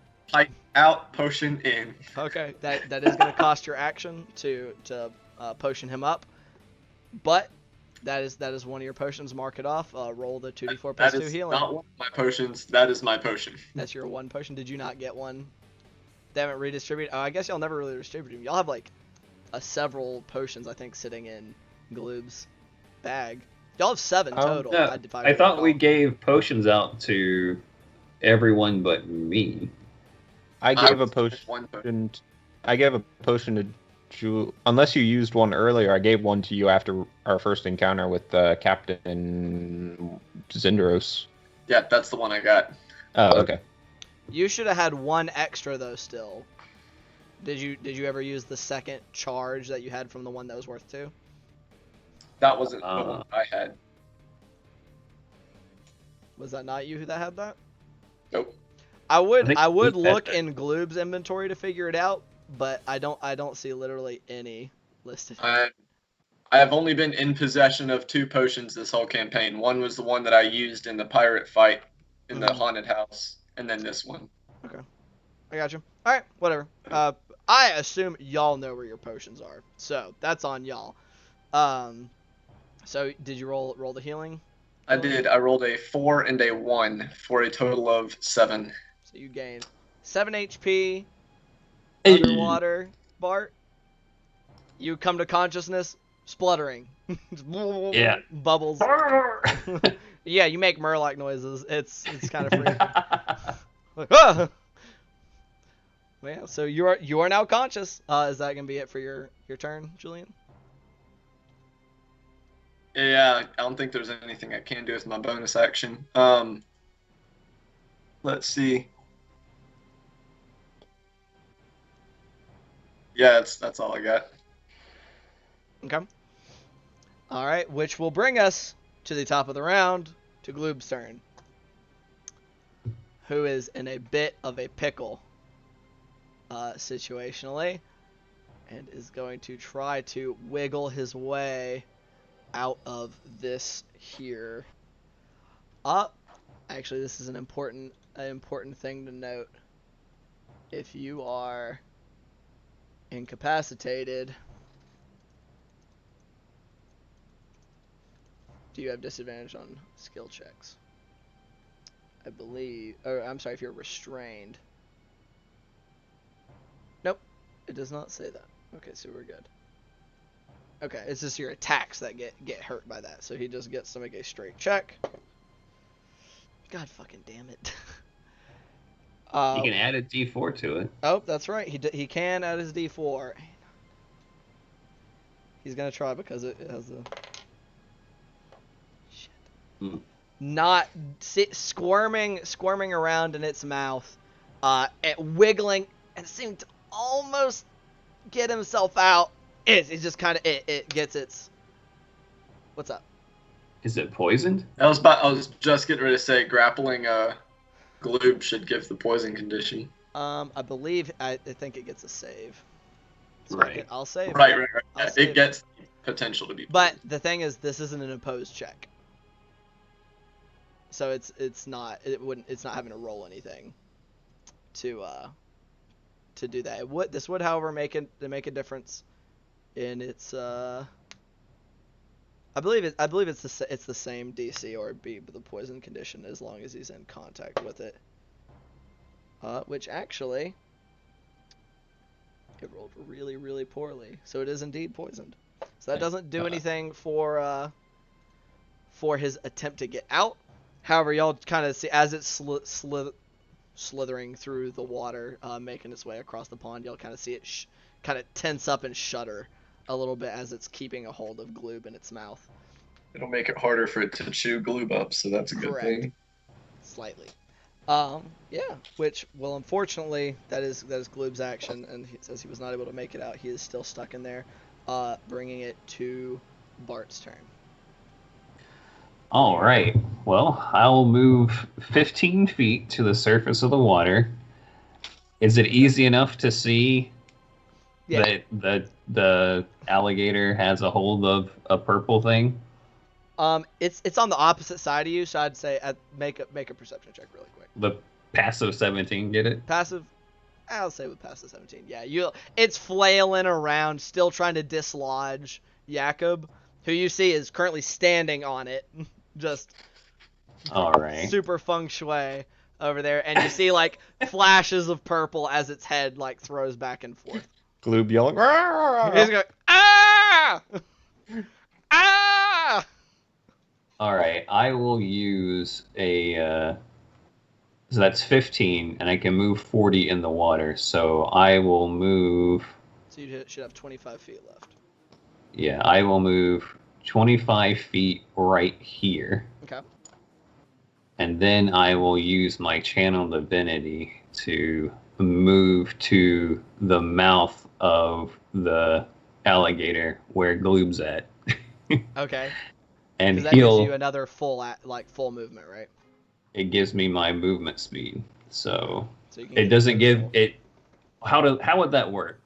Would it give me my move speed is 25? I'll say in the water you're getting your full 40 because that for the water that is your movement speed is 40 feet.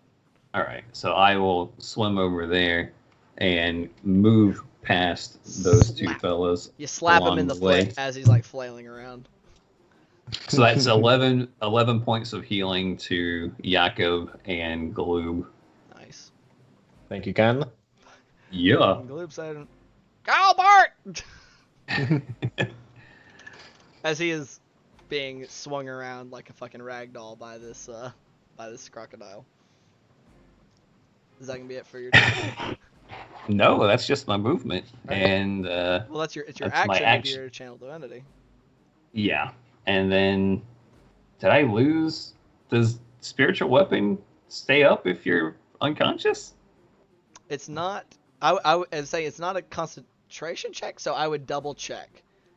I would think so, but yeah, I would think so as well. But if it doesn't say, I am gonna like if it doesn't specify one way or the other, I would say that it does.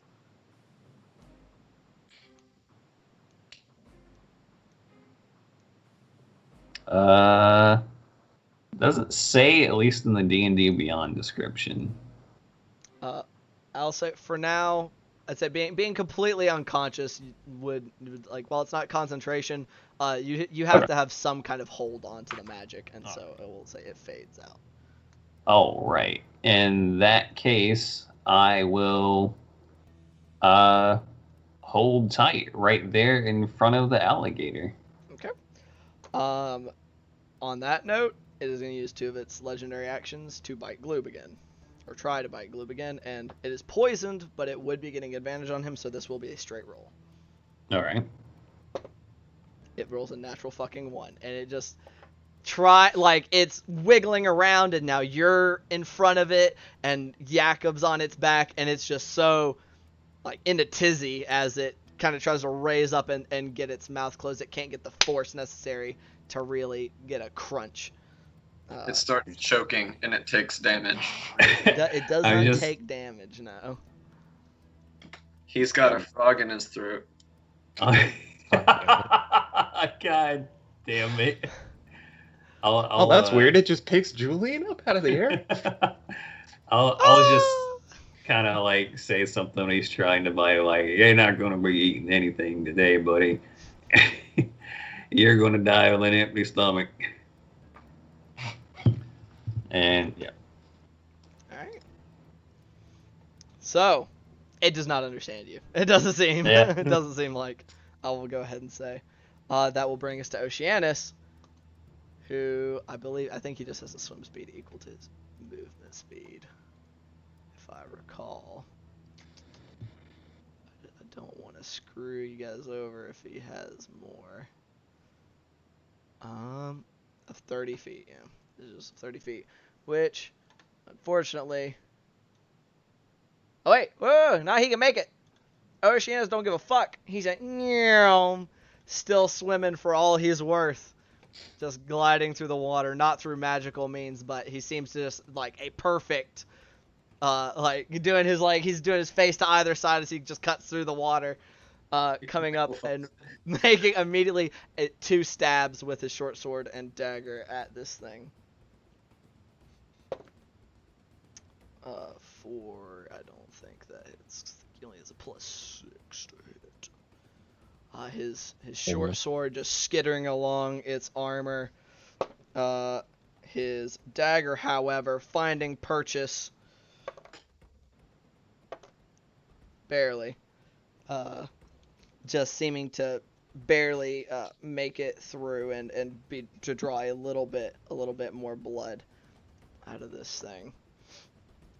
Oh goodness! But he's up there and he is doing his damnedest. That brings us to Jakob. You are still on top of this thing. It's still thrashing and everything. I'd like to make no, that'll be on its turn. I'm not gonna make you roll on your turn. It'll be on its turn. I assume if I drop down, I'll be swimming. You will be in the water, yes. So that's going to be a disadvantage. Correct. You don't have a swim speed or anything, so you'd be, and you're wearing plate mail, so you'd be having to make an athletics check to even stay above the water. Okay. So I'm staying on this gator. Okay. But I am going to also try to maneuver my way up towards its mouth. So I'm assuming that's athletics at disadvantage or acrobatics. That's still, you're still trying to balance on it. You're not. This isn't any kind of feat of strength or anything. So I'll say it's an acrobatics check. This one isn't at disadvantage because it's not. It's still kind of rumbling around. So this is just acrobatics check, trying to stay on. That is 13. Okay. Unfortunately, you start to kind of make your way across up the tail, kind of getting onto its hindquarters, making your way towards the front. But just as it like bucks a little bit on one side while it's swinging around it after it like takes a hit from Oceanus, it bucks up on one side, tossing you into this square. Okay. As you kind of lose your footing and fall into the water. Okay, time to take that athletics check. Yeah, I will say definitely as you got drowning. dumped in there, go ahead and make an athletics check to try to stay above the water. Oh, I'm going in the water.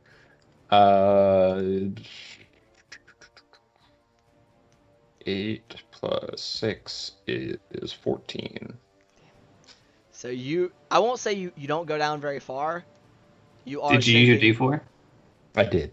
Oh shit. That was with the D4? Yeah, I rolled a 4. Oh. It was at disadvantage, right? Athletics, yeah. For Yeah, being in so heavy heavy armor in the water. Yeah, I rolled a 4 plus a 4, and then I get 6, so 14. It was close. You are like doing your best to push through, but just the weight of your armor and the awkwardness of it, you drop 5 feet below the surface. What is the distance that I can swim? Or am I just stuck? I'll say you still have half your movement. Okay, so you can move 10 feet in the water. Let's see. I would suggest you make one of those up. Yeah. Wait, half of my movement speed would be 15. Correct. but So you're 5 up also and then 10. but you're in the water, which would Oh. also slow your movement. It'd be difficult terrain, so you'd be getting Okay. you'd get 10 feet of your movement in the water. Okay. So yeah, I'll go 5 up, and then I mean, I'm not going to be able to do anything except. I will say you can make an attack, but it is at disadvantage being in the water like this, like just trying to flail at it with your sword as you try to stay afloat. Yeah, I'll try to make an attack against it. Okay, go ahead and roll. That's a natural 1.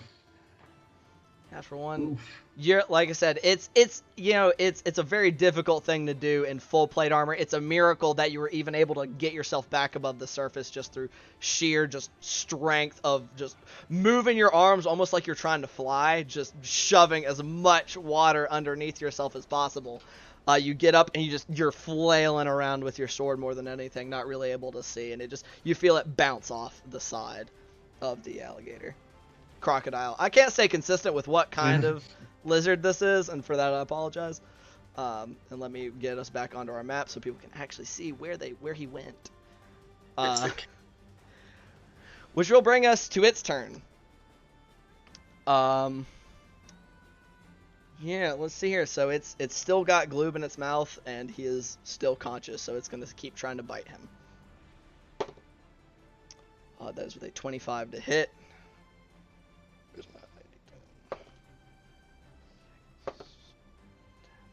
For 15 points of piercing damage as he just chomps down on gloob again, just sitting there in his mouth. Okay, so you just as its mouth opens and closes back down, you hear another froggy "Ow!" as he just yelps in pain. Wait, did he roll those at disadvantage? It's straight. Right. Okay. Yeah, because right. it's restrained. So it's restrained, poisoned, cancels out into just a flat roll. Before, it didn't take much damage, but considering Jakob completely missed, it's swinging its tail trying to take a smack at Oceanus. Which, that is at disadvantage because he doesn't have any way to cancel that out. However, it rolled really good. So it does. I don't think he doesn't have a higher AC than Ned. Nope. So he does hit him with his tail as it swooshes kind of through instead of just going straight through the water, it kind of comes up out of the water and slams down on top of Oceanus.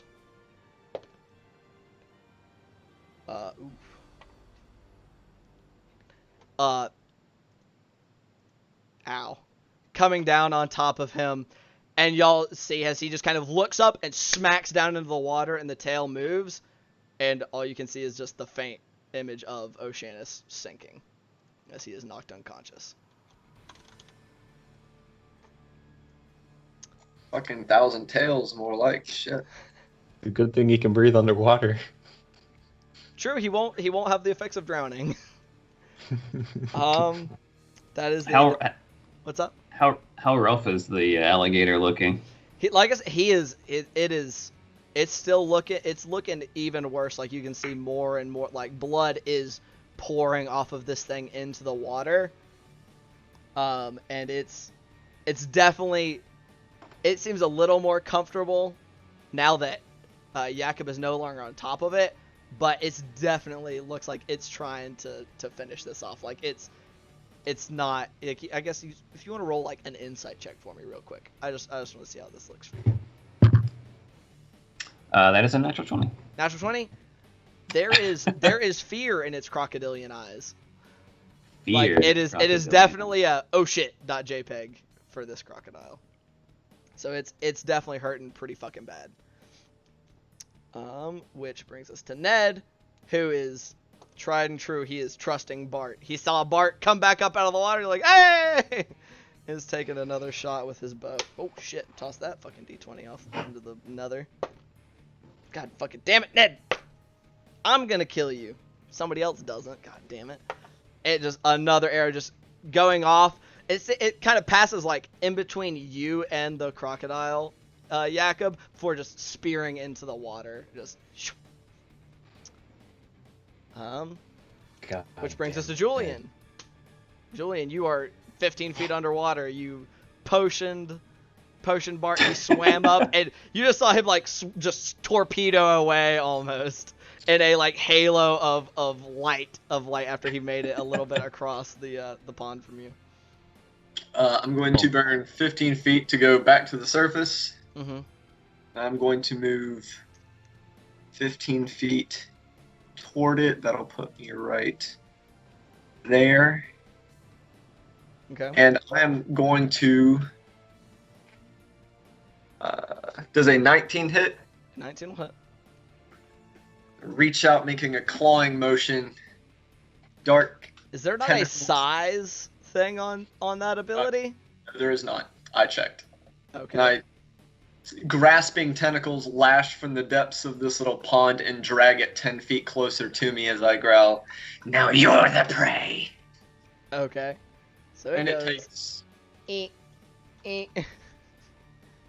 Woo! Oh, Does shit. that- That's good. 7 plus 6, 13, 14, 15 points of damage. Woo! Good gracious. God damn. Do you have agonizing blast or something? Good gravy. No, I have hexes on it. Oh, that's Those are right. fun. Yeah. Hexblade's Curse and Hex adds into it. Yep. So Hell that's yeah. a solid. You said 15 points of damage. Yep. Graspy, necrotic-y.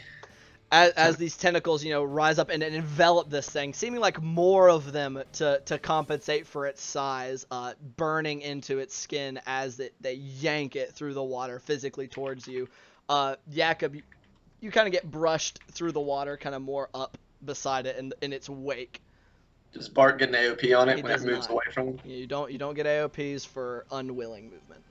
Ah, did not know that. Yep. So, it is now yanked 10 feet towards you. It's definitely like I said, you see lots of places where its scales have been burnt down, or you can even see like red raw pieces of flesh from the multiple pieces of necrotic damage it's taken, slices in its skin from the stabs and the arrows and the slashes from arrows, rapiers, great swords, all that fun stuff, just barraging it from all sides. It looks like it's breathing heavily, even from what you guys can tell, especially after being randomly ripped through the water backwards. However, that is where I believe we're going to take our break at the top, beginning coming back at the top of the initiative. See if we can wrap this up with a swiftness. Anywho, All right. and we did it just in time for DM Chronicles to show up with a raiding party. I feel kind of bad. Thank you, buddy. And yeah, y'all Thank you. should stick around for after we come back. I know. Of course, it's break time. Hopefully, however, Jonesy will actually be back here for this last half to show up to see who gets the last hit on this thing. It's a bit tense. It's been a bit tense. But everybody that's here, thank you guys for joining us. Please stick around. We're going to pop off real quick, get some drinks, use the bathroom, all that fun stuff. Maybe to unclench some buttholes from recent near-death experiences. But we'll be back shortly. It's quite the battle map. I'm very proud of my skills of ramshackle DM hood. It is a life skill. But yeah, we'll be back shortly. Please stick with us. I'm sure there will be an exciting conclusion to this episode as we get our boy Gloob back in and see if anybody dies or everybody lives or what have you. We'll be right back. Bye. Bye. And we return. Hello. Everybody. Look, we have a Jonesy. We have a Gloob. Hello. He's here. By the way, my Gloob impersonation is absolutely terrible. I have discovered. So. Okay, so I tuned in when you guys first went, like a couple of minutes after you guys first went live, Yeah, it's and bad. I heard the phrase Hello. Gloob is making little froggy moaning sounds. Ah! And I was dying. that was after you were in its clutches, I believe. No, I think that was when he was getting out of the shambling. Out of the shambling mound. Yeah. Oh yeah, that's Finish right. the That's right. introduction. My bad. Oh god, yeah. Now we have Gloob here, so now I don't have to feel bad if he dies. because he is now here to pilot his own death. Yeah, let me place you in the mouth of this creature. Oh, now it's No, on you. That was on you. You said it. You told me to do it. Oh God. But anywho, we are back, ladies and gentlemen, in the middle of a pretty tense fight. It didn't start out quite as tense, but after the crocodile decided to start hitting some things, it got a little bit more tense. Our heroes have they have approached the lair of Thousand Teeth at the behest of the Lizard Queen Othokent, in an attempt to have an alliance between Saltmarsh and the Lizard Folk tribe that resides here on the Dunwater, after a brief encounter with a shambling mound ahead of time, and then making their way here to confront the large beast. They tried to lure it out with some haunches of deer meat. Unfortunately, it seemed to spot them before they could drop it off and engaged upon them, provoking a pretty lengthy battle so far, as it's taken most of our session, and a couple of people have gone down, a couple of people have come back on up. I don't know why I have my Skype notifications on, because they were off at one point, so that's my bad, everybody. But currently our boy Gloob is in the clutches of this thing, and that's where we're gonna pick up at the top of the round with Gloob.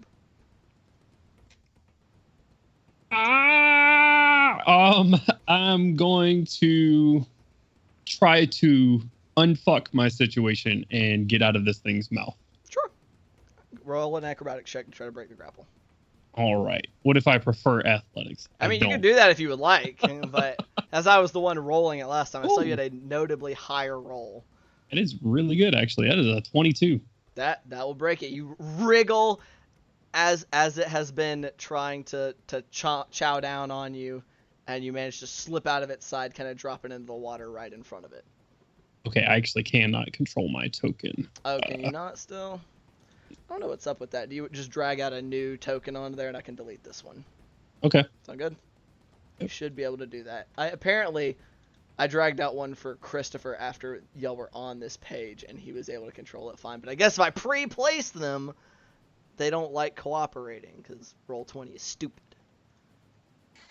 All right. Breaking that grapple leaves me in my bonus action. Shish kebab.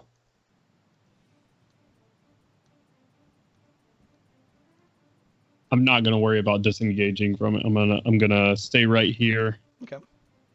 Well, I guess that depends on how you rule something for me. I do believe I have a healing potion on me. You do. And you can take them as a bonus action. Can take it as a bonus action. Then we are running by those rules, yes, sir.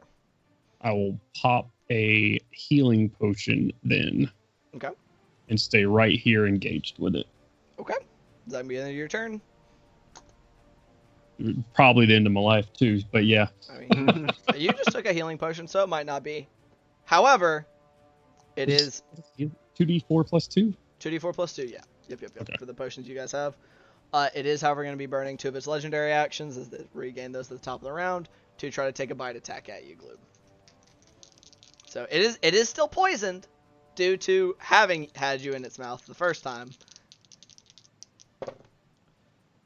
Man, you are a lucky bastard. A natural 20 and a 4 with disadvantage. 4 plus. It misses. It's a 12 total. Okay. It's a 12 total. All right. So it snaps at you in the water, but just can't seem to quite catch you. Despite the fact that you can't inherently swim in the water, you have that ring, so it's granting you that little bit of extra mobility that you need to avoid it. Which will bring us to Bart. Well, I reckon if old Gloob got out of there, I will swim on down to the south and again save Oceanus' life. Okay. How are you saving his life there, Buckaroo? Well, it's not last spell slot going into a cure wounds. Okay. Roll the heal. That's max. That's max though, so that's 13 into him. 13 HP. Okay. That brought him back up to full. You should have healed me. This motherfucker better crit. He already has crit. Oceanus crit with literally his very first attack of this combat. Thank you very much.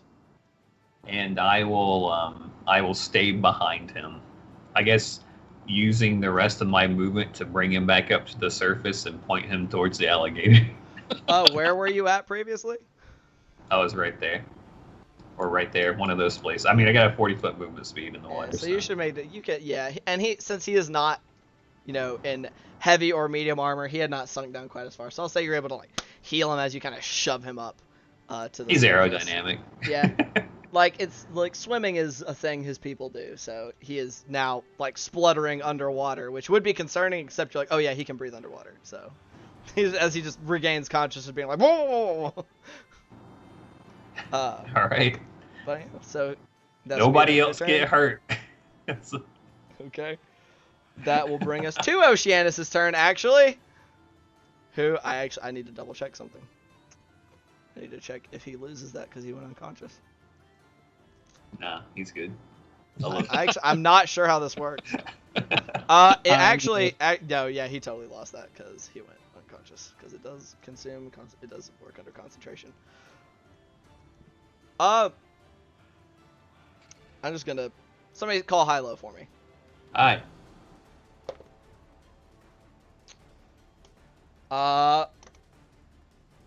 We'll do a second one. Okay.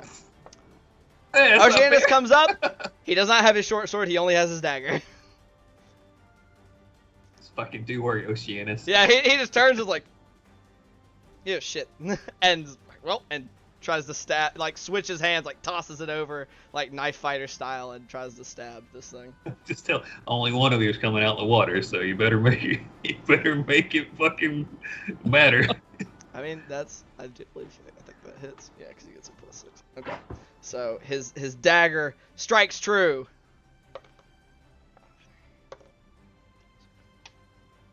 Okay. As he does another, it's scoring across its flesh, leaving just layers upon layer, cutting into areas where it has already been cut, just widening gaps in its hide, cutting away at it. But he seems raring to go. He's hyped up. He got pumped adrenaline and life into him, so he's ready to help bring this thing down, which will end his turn. Heals come with free cocaine. What? I mean, kind of. Sure, why not? I'd say it stimulates. You probably get flooded with adrenaline when somebody hits you with a cure wounds in the middle of combat. Woo! Big hype. Which will bring us to motherfucking Jakob's turn. So I had this plan on my mind to swim over to Gloob and shove him out of the danger, but I realized that actually wouldn't work out. Also, I know I have to take. Yeah, I have to take my athletics check, unfortunately. Yeah, to see if you can stay afloat. 2 13s with a 1 for the D4, which I realized I should have used on my swing, but it's fine. Makes it 20. 20. You are able to maintain yourself above the water for now. You're staying afloat. It's all right. It's a lot of work. You're gonna be tired later. You need a granola bar probably. I had my gummy snacks during the break. And I'm gonna swing a sword. Okay, rolling at disadvantage. 18 and a 17 makes it a 23. Wait, are you saying that the characters in game went on break and we did? The alligator got out of the water, okay, guys, take a cigarette 5. This big. Take 5, everybody. Take 5. Wait, what's that smell? That's not a cigarette. That's the devil's lettuce. Dear God. Okay, but yeah, with it use... 24, you will hit. So go ahead and roll your damage. I'm gonna use my last D8. Is that your last superiority die? Yep. Hit this mofo with menacing attack. Okay. One more time. Okay, roll the damage. let's see. Math is 13, 17 damage. I am upset. 17 points. That was really good. Yeah, that's nice, dude. So despite the water, you're afloat. You're angry. You see Gloob's into safety, and you just get your a arc as it comes crashing down into it, dealing 17 points of damage. And we're gonna roll to see if it's feared. It is feared of you, which it already had disadvantage, unfortunately. But you can see it shaking in its hide and its scales. He can't move It's any quivering. closer to me now. He can't move any closer to you. Which will bring us to its turn. It wants froggy snacks. What? And it's gonna... It just got chopped for 17 damage. It's like, how? God damn But it, he's Frog. scared of him. That's the problem. Jeez. Okay, but does like poison not have a taste? Like, Does it? it's like- This thing is that big. You think it gives a shit? No. I don't know. I'm pretty sure Oceanus looks the most appetizing out of all of them because he's not even hardly wearing armor. That's true. I mean, he has more armor on than Gloob, I think, actually. Yeah, but he's not made of poison. Made of poison is a strong word, dog. Like, have you ever seen like a dog try and eat like one of those toads? This is like. Yeah, but this thing is much bigger and much meaner and a lot more pissed. Does a 16 hit your AC, Gloob? Yep. Okay.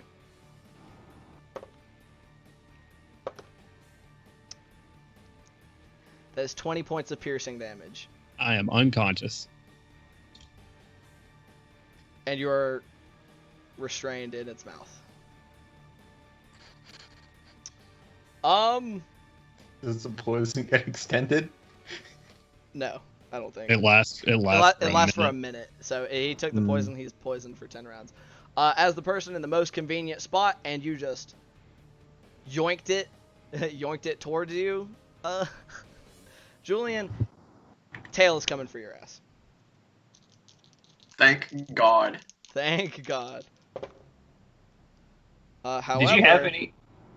Were you hurt at all during this fight, Julian?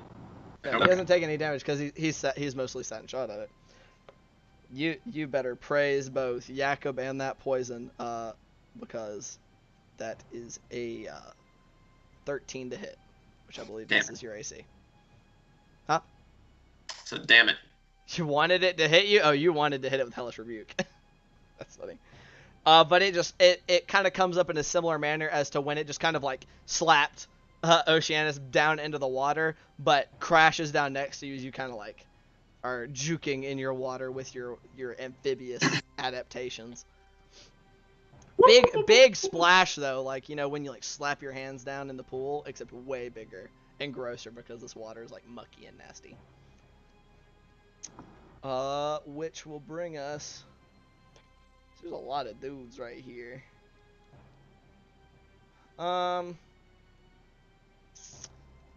It is gonna move. It's gonna move up 10, 15, kind of getting up and bringing you up this way. Gloob, as it swings kind of up and around Jakob, provoking an AOP from Oceanus for a miss. And Julian, right? Julian was not in. He had a gap between him, so unless his threat range is 10 feet.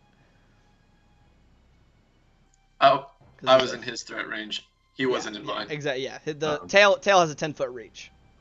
So he pushed through. Maybe my screen was wrong or something. It was like when I looked at you. right here, and he just went kind of up and around, like except more like that. Right, but So it's impossible for him to move between those spaces. Bro. Oh yeah, because Do you want me to say that he dives underwater? He has a 50-foot swim speed. So he just nice. goes down under the water, popping up on the other side of Jakob. So I also get an AOP. I'm kidding. But motherfucking what's his name? Oceanus whiffs with his AOP, putting him on the other side of you, ending his turn, bringing it to Ned, who once again is gonna keep trying to plink away with his stupid fucking short bow. Which the first time he rolls a 10 or above is when he's using his bow that has a shit-tastic attack bonus. Real quick, sir. that move actually was impossible because he moved towards me. Oh, you're right.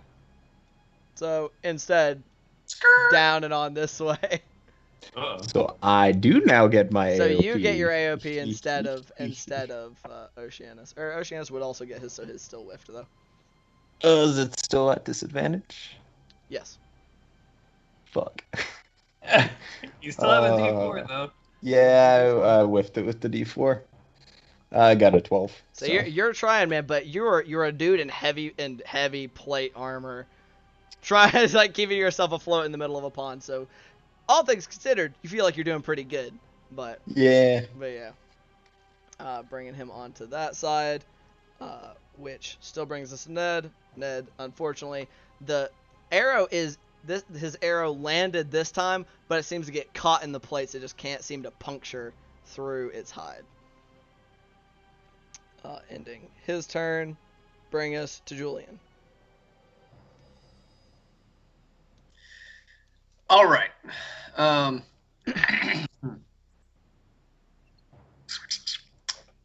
What do I want to do? I'm going to swim up to it, and it'll take me 20 feet to get under it. Would I be able to to get to it? Would I be able to get under it? I did say that this thing was about 5 feet tall at the shoulder, so if you wanted to go over and then down underneath it, you'd have to move 5 feet down to get below it and before proceeding forward.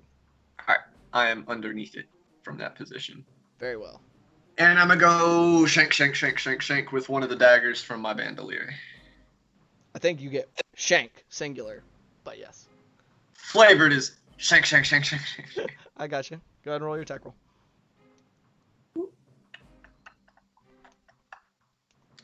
That is a 16. A 16 barely hits. Scary. And you said this is the knife from your bandolier, correct? Yes. Okay. I only get dex to it, not charisma, because it's not my packed weapon. Right. You roll your damage for me. It's a thank God for hexes, because the dagger damage was only a 1. Okay. That is going to be a total of 10 damage. 10 damage? How much of each type? It is 1, 2, 3 points of piercing damage and 7 points of necrotic. Okay. Gotcha. Alrighty, so you stab it and the blade doesn't really puncture, but the necrotic energy still flashes out across an area of its skin, sizzling into it, and it lets out another bellow. It's hurt pretty bad. Like you can see, like this thing, it's starting to have trouble. I say starting to. It is now very clearly, after having taken all these hits kind of in between where it was before and where it is now seems like it's actively having trouble keeping on top of the water, and like how much blood loss it's had and overall damage it's sustained. Which brings us, is that the end of your turn? As a bonus action, I'd like to bite it for no damage. You got, and your teeth just kind of get stuck, and water floods your mouth. It's gross tasting. Bet. Very nice. Bring us to the top of the round. Glue, make a death saving throw for me. That's a 6. Okay.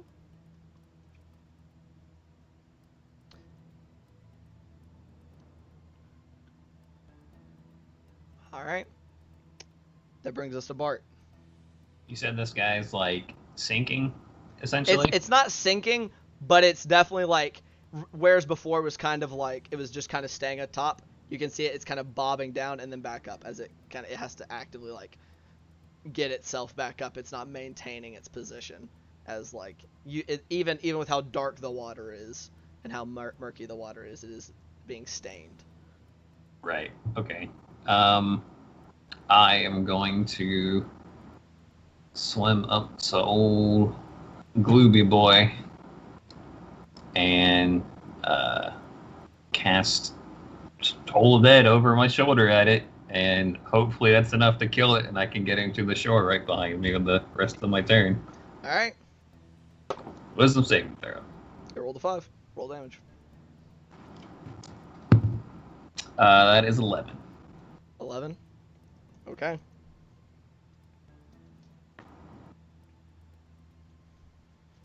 It is kind of like burns through a section of its mouth, kind of opening up a bit of its cheek, and it's not even a roar anymore, but it's just like a gurgle almost, but it doesn't quite fall.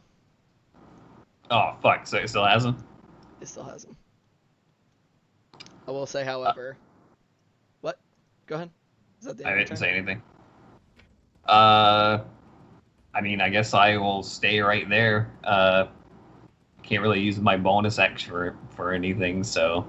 And I can't ready an action now with my action already taken. Okay. Fuck. So, yep. I will say, this is a beast. It is not intelligent. In desperation and fear of its own imminent demise, it just opens its mouth and lunges at you, losing Gloob as it does so.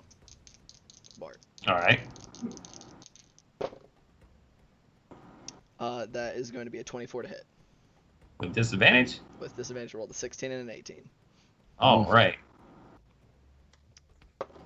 Well, we got 2 small drowning people over here. It didn't roll too good on its damage. That is me 12 points of piercing damage. Yeah, I'm out. Oh, I thought you healed yourself. Oh no, you never got more than that potion. Ooh. You are now unconscious and in its mouth. Because technically it Okay. grapples you as it bites you, so you're just Alright. it clamps down on you, piercing you as you fade to black, unconscious. Which, after Bart's turn, that was its legendary action, brings us to Oceanus, who doesn't have a way to heal anybody. So he just paddles over and desperately swings his dagger at this thing. And rolls a 2. Just skittering across its scales as it just can't seem to find purchase with this small blade. There's no heft behind it. He's more of a finesse fighter. He can't find a gap to stab with his dagger. That'll bring us to Jakob. All right, athletics check, disadvantage, using that D4. Okay, that is 20 again. You're staying afloat. Movement's half, right? Yep, so you can move 15 feet. Okay, so I'll move. Oh, that is not the move. I'll move right here. Okay. That sucks because he is out of my greatsword's reach, but I have a second hand axe. Did you And already that- throw 2? I threw 1. You threw 1. Okay. I couldn't remember if you threw a second one earlier or not while we were still in land. Go ahead and throw it. It is still a disadvantage even if it's a ranged attack. Yeah, unfortunately. Yep. Okay. But unfortunately, I think you said earlier 16 does not hit. 16 barely hits. Oh, thank God. Okay. Roll your damage. Come on, 6. Come on, 6. How much damage is it? I do 5 damage.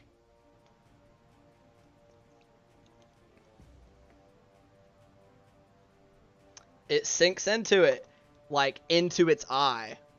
Like it comes, you chuck it forward, it comes slamming into this thing's eye, and this thing is like in a death frenzy. Like it is just sloshing around like in a panic. Does it hit me? It depends. Is that the end of your turn, Jakob? Is Gloob on the surface, or is he underwater? I will say, as he wears light armor and is small, he is only 5 feet underneath the water right now. You also know, though, I'm amphibious. Yeah, you Like, know he breathes water, so drowning is not a concern for him. I've Which sat head first in a bucket in front of you for over an hour. But you also know that I was he asking. got bit unconscious. Yeah. So I was asking because you told us earlier bonus action. Bonus action to take a potion yourself. It is an Oh, I action. can't give it someone? It's an action to Fuck. feed someone Okay. a potion. Okay, well, that's the end of my turn then. Okay. As I said, this thing is freaking out, and it just took an axe in the eye, so it's lashing out over there and taking its bite attack at Oceanus. Just once again letting loose the unconscious creature it has in its mouth.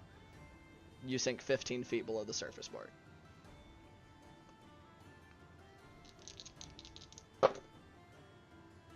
That's the same roll. I can't remember exactly what his AC is. Who's? Oceanus's. Misses. Barely. Just with one eye blinded and it's just frenzy and panic. It's just snapping over and Oceanus just kind of like drops into the water as the jaws snap through the air above the surface. However, you stabbed it from below, Julian, and its tail is still just as he's swinging towards Oceanus, it swings its tail down through the water at you as well.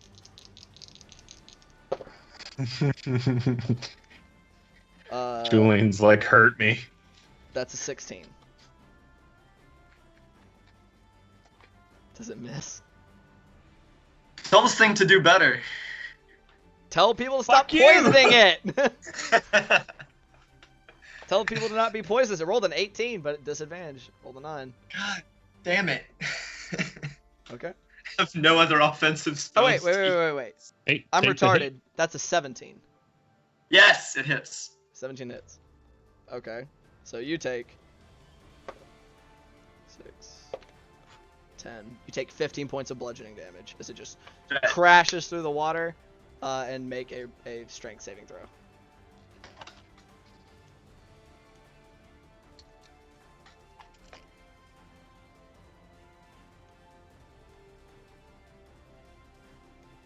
That is an 11. You are floundering in the water, underwater. Somehow. However, you are effectively prone Six. underwater. 17 points of fire damage Right, as how it do is you wanna kill engulfed in black flame. Huh? How do you want to kill it? As it strikes me with its tail, a black flame races up through the water, seemingly unaffected by being underwater, and sears deeply into its hide, cooking it from the outside in. Okay. As you say, so shall it be. As it smacks you, it sends you reeling underneath the water, kind of like in a underwater like backflips as it smacks the dog shit out of you. But you, as a reaction to the pain, release your fiery water magic, you weirdo, as it comes shooting across and engulfs the entirety of Thousand Teeth in flame, coating over the entirety of its outside before seeming to flow down into its mouth as its maws. It's just I would say yelling, but that's not accurate for an alligator. It's just roaring and panic, and it just slowly dries up and stops thrashing before falling limp into the water and kind of slowly sinking. I've never been so happy to get hit before. And Oceanus popping back up above the water. It is dead. And you see a couple of bubbles from up under the water behind him. I'm going to stabilize. Yeah, y'all have 2 unconscious party members. What are y'all doing? I'm gonna grab Gloob and swim to the shore. Do what? Racing to Bart to stabilize him. You're racing to Bart to stabilize him. I want you both to make one more death saving throw.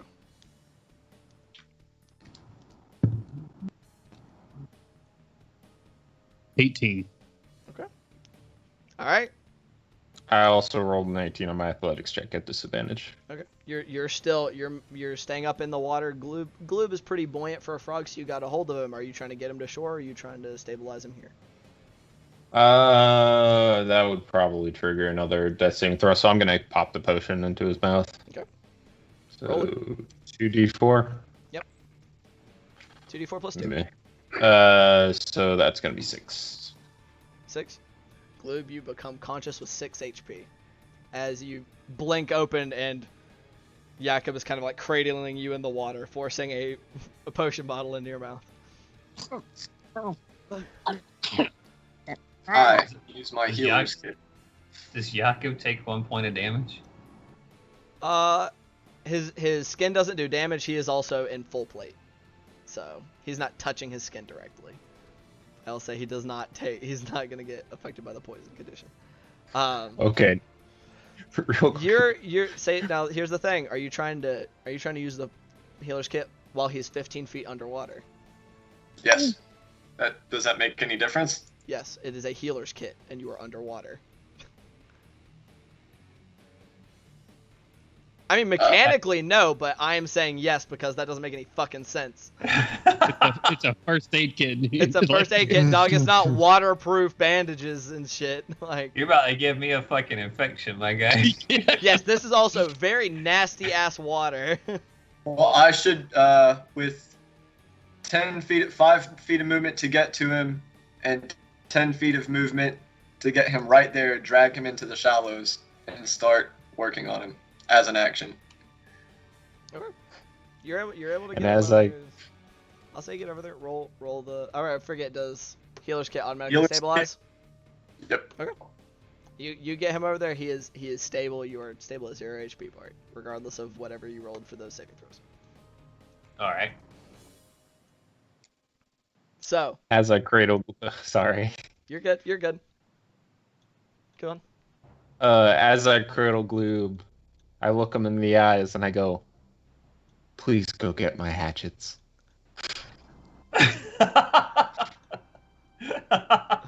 And I drop him back into the water. I am going to immediately just stand up on the edge of the bank and just walk over to Bart. Who had the fuck? Who had the other healing potions? We had multiple. Did Bart have them? I'm just gonna start rummaging through Bart's stuff to see if he had them on him. I do have a potion on me. Okay, There you go. is it easy enough to find? It's not pink looking. Roll an investigation check for me, Glue. God damn it. Not bad. I believe I only have +1. 14. I'll say, I mean, you don't spot it immediately, but he's stable. It's not exactly an emergency. You know, he's just unconscious. So after about a minute of rummaging through all this shit, you're kind of wondering why he still has all his pots and pans on his fucking back as he was going into battle with a giant crocodile, but you do find it. Okay. Now, No. It's not a potion of healing. I said you find a potion on me, but it's not pink or anything. I thought you said you had the potion. Well, I know what a no. potion of healing You find a looks like. potion. The only potion you find on him that you look at, you see a vial and you pull it out. You do recognize as one of the potions of water breathing that you guys purchased from Captain Yeah, I'm not going Simmons. to use that on them. Let me see if I had the other ones in the because we bought 3 or 4 in total. Y'all bought 3 and y'all found a bunch. I think y'all had a total of 7. So unless I'm carrying all of them in the bag of holding, I thought you guys said you were carrying some on your person. I used one on you. That was my only one. Jakob Bart used should one. have one. Julian used one. Y'all, I mean, think y'all used 3 in this fight. Okay, no, I do have them in the No. Never mind. Wrong note. Sorry, I didn't have my notes pulled up. You're good. Well, while he's looking for that, I'm gonna attempt to swim down to get my hatchet because he left me. I rolled the 14. I have- For what check are you rolling there, my guy? Athletics. So Swimming. you do dip about 5 feet underneath the water, but you also have no idea where the hatchet is at. What's in its eye? Oh, know the that direction one. it was Oh, yeah, facing. that Yeah. that it hasn't sunk too far, so you're kind of like swimming over it, and you kind of like go down beneath the water as you get over to it. But after you get over to it, it's easy enough for you to just kind of yank it out of its eyeball. Yeah. I had all 3 in the bag of healing. A bag of healing. Oh shit! Hell yeah. Just dump them in the bag. Aptly named at the moment. That in the bag of holding. So I'm going to take another of the 3 and pop it into Bart's mouth and bring him up for 2, 5, 7 points of healing. All right. You are now conscious with 7 HP, Bart. And at this time, y'all would notice there's a Ned is squelching his way around, just at a jog coming around this side. I'm just gonna glare at him and shake my fucking head. He just he's like, I don't know what you want from me here, man. He like gestures down at himself. I don't really swim well in this. Plus, and he points at Bart. He said just to use the bow, not my expertise. So I tried. We're gonna renegotiate what we're paying you. That's for damn Whoa, sure. whoa, whoa. You all right, Bart? I agree. I signed on here Yeah, I'm fine. to provide numbers Hey, for lizard folk. let's use our inside voices. We're in a dangerous swamp, and I got a headache the size of that asshole was dead out in the pond. So, yeah, let's use our brains a little bit. Speaking of which, we should probably get a trophy for him. Yeah, that's not helping. Shit. You're still underwater Why? by 5 feet, Yakum. Oh, okay, never mind. Once it's clear that our previously unconscious party members are awake and stabilized, I'm going to dive out towards the crispy croc. Okay, it's like I said, it's close to the edge at this point, but it does steep down a little bit into the depths and like squelching, sucking mud by there. So I feel like alligators are relatively buoyant, or crocodiles. God damn it, I keep flip flopping between those two things. But the giant fucking lizard, all right, big Aladiles. lizard, big lizard. Yeah, it's still just kind of like, it's as water soaks into its corpse, it's slowly kind of starting to sink down. But you swim out to it. What are you doing? It's about to be short. It's 2 front claws, whatever, and several of its teeth. Okay, roll a survival check for me.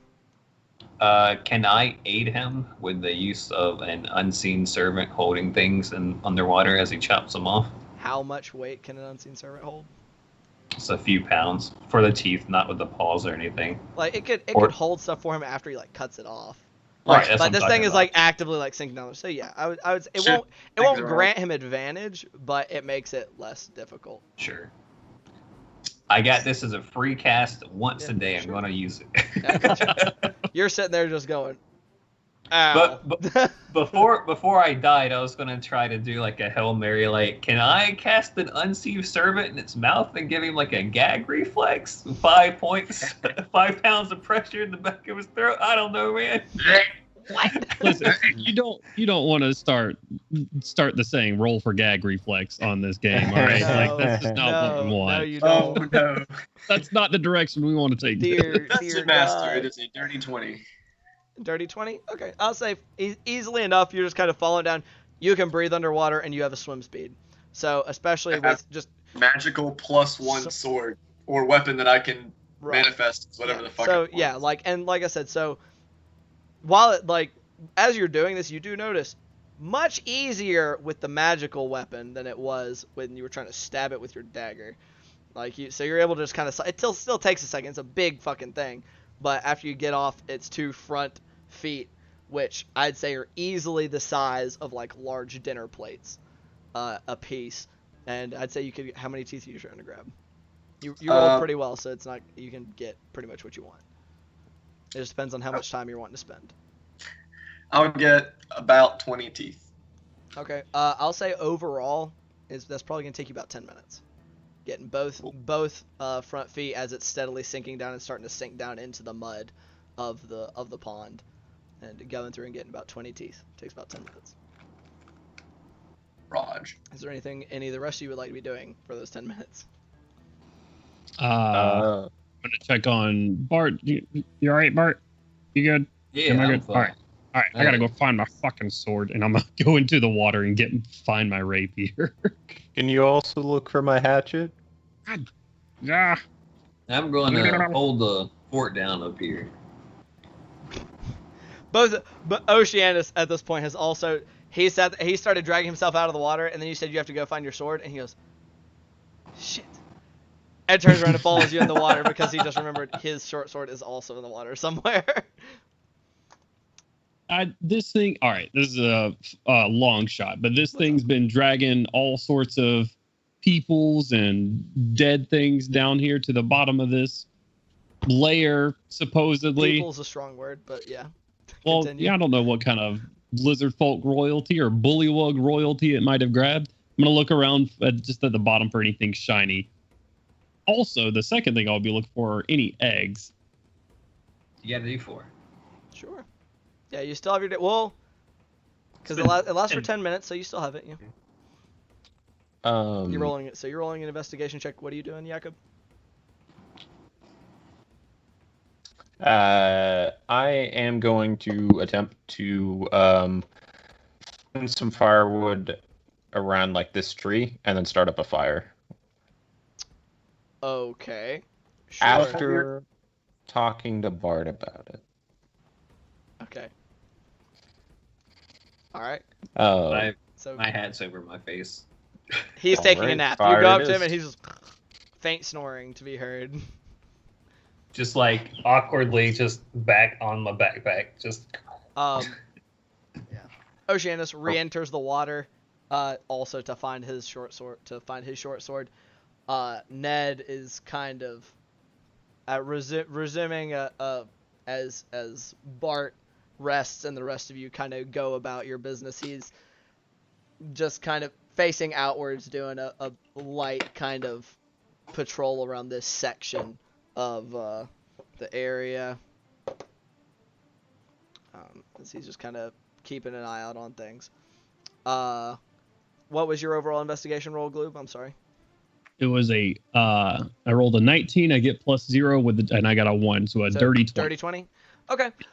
You swim down there. I'll say with a 20 investigation, you're able to find your rapier pretty quick. You have a general remembrance of where you were when it bit you unconscious, and so you're able to swim down. And starting from that area, initially, you're able to locate your rapier. You see Oceanus swimming around, locating his short sword eventually down there while you're at it. As for, you say, any kind of general loot from other creatures as well as eggs are what you're looking for. Shiny things or eggs. Shiny yes. things or eggs? As far as shiny things go, there's not a ton down there. As the lizard folk had said, it had killed several of their patrols or hunters. So the most you see, I'll say you see a couple of javelins, a handful of javelins that are still whole down there, that are kind of sunk down into the mud. There are a couple of shields and other crude weapons of like clubs, some wooden spears, that kind of thing. As well as, but in regards to eggs, you do not see any eggs. Okay, that's good. Though Let me eggs know- wouldn't be underwater, I would say you would know that. Being a resident. Frog eggs are underwater. I didn't know anything about crocodiles. So. I guess that's fair. Okay. So what about alligators? Hey man. Eat gators. I Big don't ass know. lizard. I have something I was wanting to do when I was done with the excavation of body parts whenever Sure. I can. What were you wanting to do? Investigating that area. Which area? That The- area up there? Yep. Sure. If you would like to roll an investigation check up there for me. At this point, any action that is basically taking place after this point, y'all will have lost your D4s because it did take him about 10 minutes to grab the pieces off of that thing. And I don't know how much time were you wanting to spend searching the pond, Gloob? I'm just swimming through. Once I grab Okay. my rapier, and do I find? Oh, you do see his yeah. hatchet. I will say with a 20 investigation, like combing the whole thing, you see his hatchet had kind of like floating down and sunk into some of the mud. Okay, I'll grab that as well. And What a get kind, out of there. What a kind soul. Okay. What was your role, Julian? I am not proficient, so that is an 18. 18. It looks Big- like a bunch of muck, aside from like the cattails and other plant life. It just seems like this is an area where a lot of the plants had kind of died and just rotted into a nasty muck and mud just mixed in there, as well as, and then some of the taller cattail kind of plants. Just made sure, because I figured if there was going to be a gator nest nearby or a crocodile nest nearby, that's where it would be. I got you. Fair enough. And Jakob, were you wanting to go through and start trying to make a fire Yes. during all of this? Go ahead and roll an investigation check for me, because you are trying to find dry wood. Do I still have the D4 at that point when I was looking? It depends. Were you doing anything? Were you doing this immediately after everybody kind of set about their waterly duties? Yeah, I mean, there's I would really say any. so for this initial investigation of looking for dry wood. All right. That is I had rolled the survival check earlier, so I rolled a D20, Yeah. thinking that's what I needed to roll. It is. It'd be your survival check with the. Or yeah. I would say it's a survival check, not an investigation. So that's my apologies. Yeah, that's a valid point. I was more just explaining why I'm not rolling. No, you're fine. Either way. So with survival it would be a 23. 23. I'll say you wander around, and it does take you easily probably about 15 minutes, because this is a marsh. Everything is kind of wet, especially in this immediate vicinity of this large pond. That was this thing's realm. And you're not able to find any big pieces of wood. You're mostly able to find a solid handful of twigs and some larger sticks that don't seem to be entirely waterlogged. Anything bigger than that is either alive or it's been in the mud and muck for so long that it's just soaked through. All right. Am I able to start a fire with that, with a 23? Do you have things necessary for starting a fire? I have a tinderbox. Give me an hour and then hit me. That would hit him, not the fire. You don't get to direct it. If he's holding it, it'll hit both. I have a tinderbox and a torch, but I imagine the torch is going to be waterlogged since I just spent. I will say all hour of it will on- be. I mean, I guess our tinderbox is generally pretty well. They're supposed to be in stuff that keeps them dry, I would think. Right. The whole point of them is that they're supposed to be in a box to Yeah, prevent to keep getting it wet, dry. right? Yeah. So I'd say that's still dry. Getting it started on the wet ground and everything, I say that will be a survival check at disadvantage, though. Okay. Can I assist him to get rid of the disadvantage? It depends. I say it takes about 15 minutes. How long were you trying to look through that mucky area? Is he doing this nearby me? Yes, I am. I'm like, Last time, I assumed you were over here. Sorry. last time we rolled that I knew what a crocodile nest looked like, and so I probably just I believe so. looked around to see if I saw the nest, because it's kind of like a big hump. You didn't see one in that area, so no. So you figured you'd have been around to try to assist if you would like, yeah. Because he spent about 15 minutes, so about 5 minutes after you finished collecting the bits. And by this time, I imagine Gloob has also, you've finished your reconnaissance of the pond and have recovered whatever you chose to take. I'd say there'd probably be about 3 or 4 metal javelins that would have been actively, like, you could have used them. I would need to assist him. I can start a fire with prestidigitation. Yeah, I was gonna say if he was making noises next to me, failing it, lighting a fire, I'd make a perception check to wake up and just dry that wood off, and then help him get it started with prestidigitation as well. Sure. I rolled a 24. So. He's like, not At actually, I don't need disadvantage, any you of rolled that a shit. 24? Oh, I thought Julian was helping. At disadvantage was 21. I got you. That's fine. I mean, between you're sitting there and you're working on, and you're making good progress to getting it started, but because it is a wet environment, it still takes some time. Both of them just kind of like come over and just go, bow, and just fucking whoosh. You have a little fire going. I'll give him some accomplishment. I'll say the way I helped was using prestidigitation to draw the water out of the wood so that you could light it. Yeah, you still did stuff. You're helping. You're doing it. Thank you kindly. Gloob, when you get a second, can you hand me one of them water skins in your bag of holding? And I will down that all.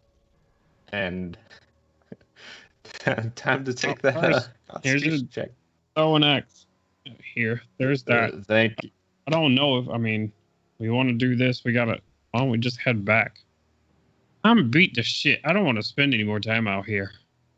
I mean, it's pretty dangerous in this area, and if we run into something else, I'm not sure it's going to go too well. I gotta shake my head for a second. Like, wait. Why are we starting a fire anyway? That's just going to draw unwanted attention to us. I wasn't even thinking. Let's just get out of here now. We'll just go. Things can find us here just like they can on the way. I If know. we're going to rest, this is probably the best place to do it. Because, I mean, it is the gator's lair. It probably scared everything else in the area away, at least for a certain amount of time until they figure out that it's dead. I imagine even large predators avoided this place. Assuming nobody heard the fight. Yeah, all that would be true. This thing roared frequently and loudly, you will all recall. A lot of white noise from somebody. Yeah, here.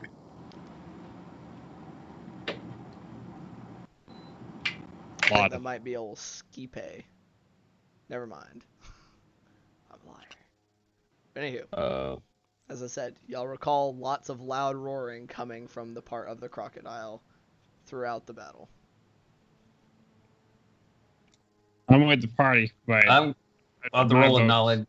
I'll roll a knowledge nature check. Is that more liable to scare creatures off or attract them? That's 16 plus things. Plus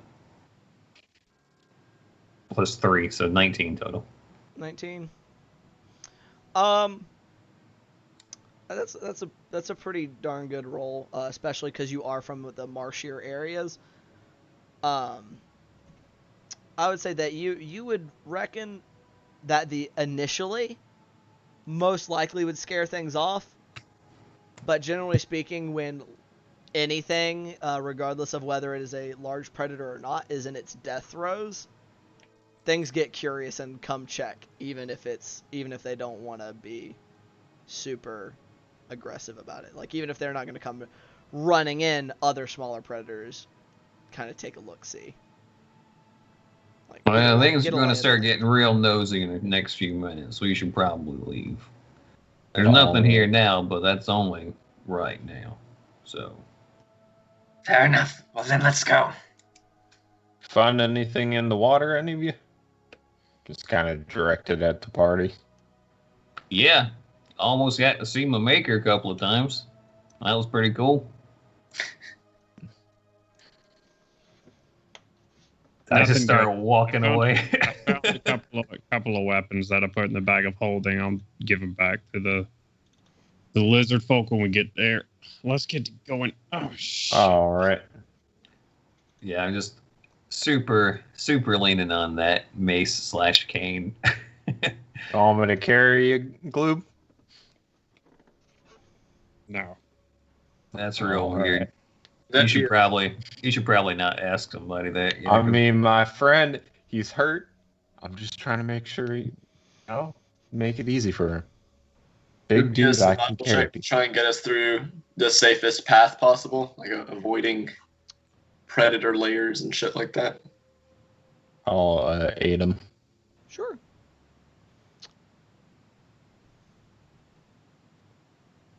That'll be a 17.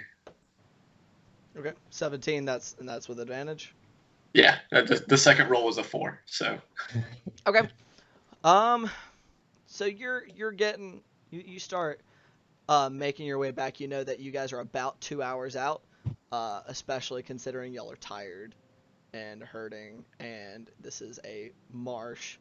And I'd say at this point, because y'all left it around 9 o'clock, 10, 11, it is now a little around noon, probably a little after. By the time y'all wrapped up y'all's fight and gathered your trophies and searched around the pond and everything, and start making your way back. If I could get a round of perception checks. See, I don't like that. That's fine. You don't have to like it. 17. Also 17. A less 10. impressive 13. 17, 10, 11. Okay, that's fine. They rolled really bad. So about 30 minutes out, as y'all are on your way back, kind of almost directly in your guys' way, y'all notice really poorly obscured 1, 2, 3, 4, 5 light green armed and armored individuals. Very poorly, like absolutely horrendously. Some, it doesn't even seem like they're actively trying to like crouch behind trees or bushes or anything. Coalinth individuals. Which, I will say, I apologize. The last time I kept calling them keelinths. Don't know why that got in my head like that, but they're indeed coalinths. One of whom will be the sergeant, who y'all will notice left Othokent's audience in a bit of a huff, especially after y'all were confrontational. I'm going to stop everybody. Like, as soon as me and Jakob see these, I'm going to stop them. And a fight we're not ready for. Get down, stay low. And I'm just going to tell everybody to sneak right now. They're looking at you. What? Yeah. God dang Well, it. if they're looking at us, then I'm gonna go. They're like, Well, if they were like, they're all like facing your guys' general direction. Like y'all went kind of on the most direct path back. That, like, the most direct and the safest path back that y'all could find. And they kind of were set up on that way, just not very well.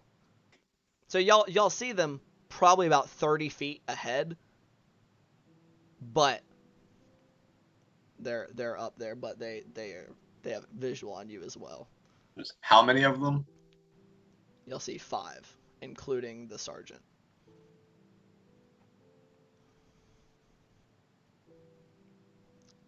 Well, I will straighten myself up a little bit and go, all right, fellas, let's get ready to dance if this goes south. And I'll just walk on ahead. I'll join. I will pull out my rapier. Okay. Evening, fellas.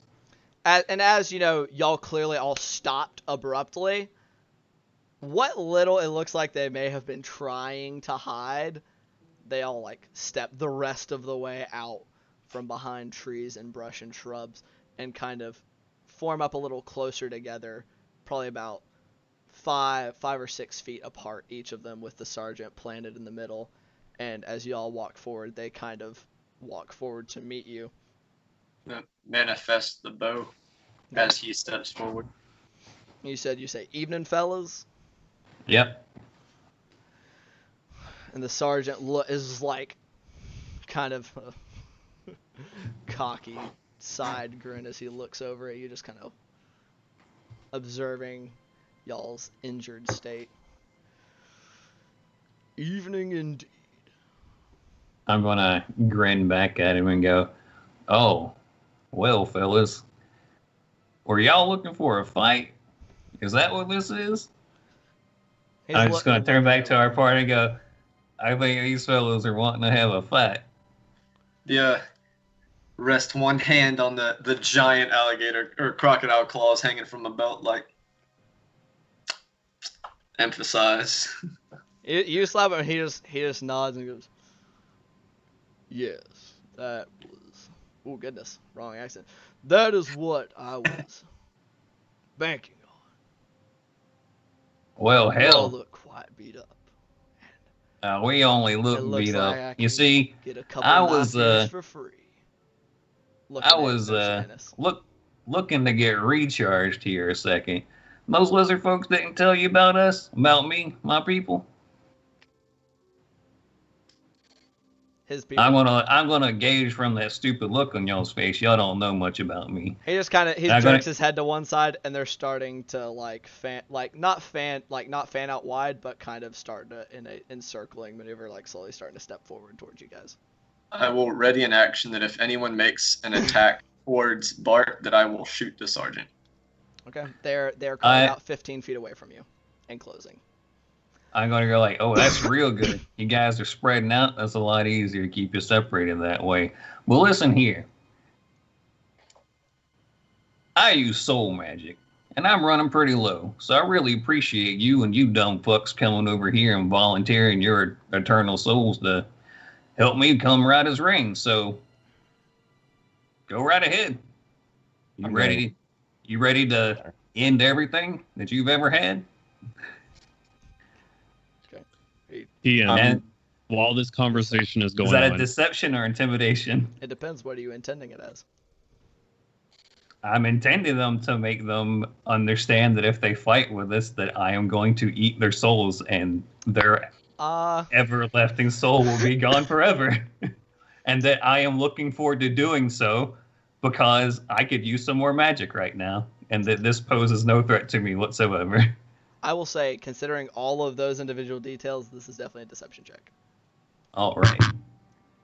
That is a 22, I think. It's a 19 plus my deception is 2, so 21. 21. Okay. And what were you wanting to do?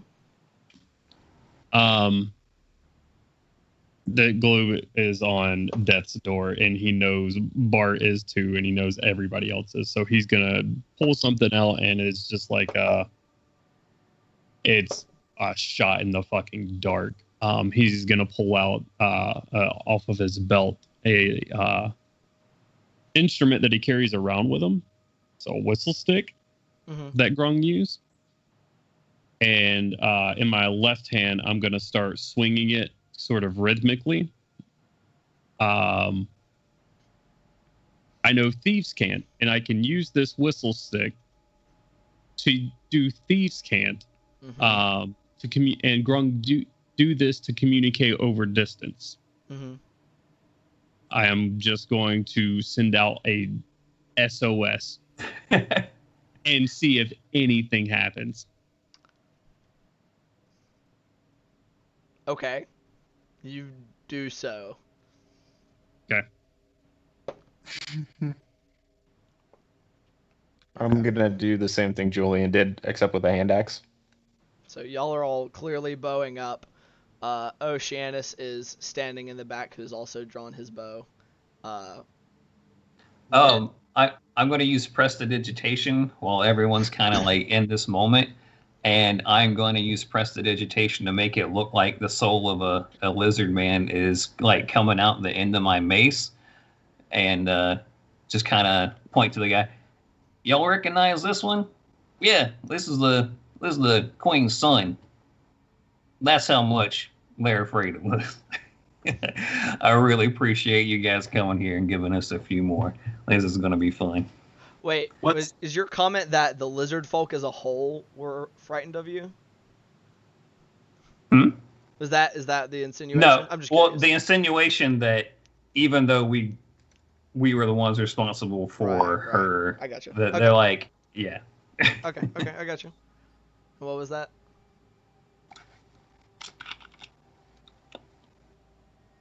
Did you say something, Julian?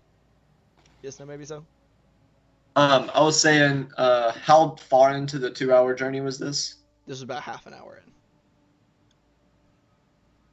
Y'all had not made it far. Are they still getting closer to us? I will say at the comment from Bart, they all pull up short at about 10. And the 4 aside from the sergeant are kind of looking pretty uncertain, especially after the wispy green vaguely lizard folk shaped smoke entity comes out of the end of Bart's mace. And the sergeant is kind of baring his teeth and looking at you guys. Roll an insight check for me real quick. Whoever's paying I assumed, Bart, you're also trying to see what effect Is it everyone or just Julian? Anybody who wants to look, anybody who's trying to pay attention to what effect Bart's little speech had on them. That will So you're be all welcome to take 18. 24. 24? I got a 10, so 10. I mean, it's not that hard. These guys aren't particularly deceptive. They're not a deceptive bunch.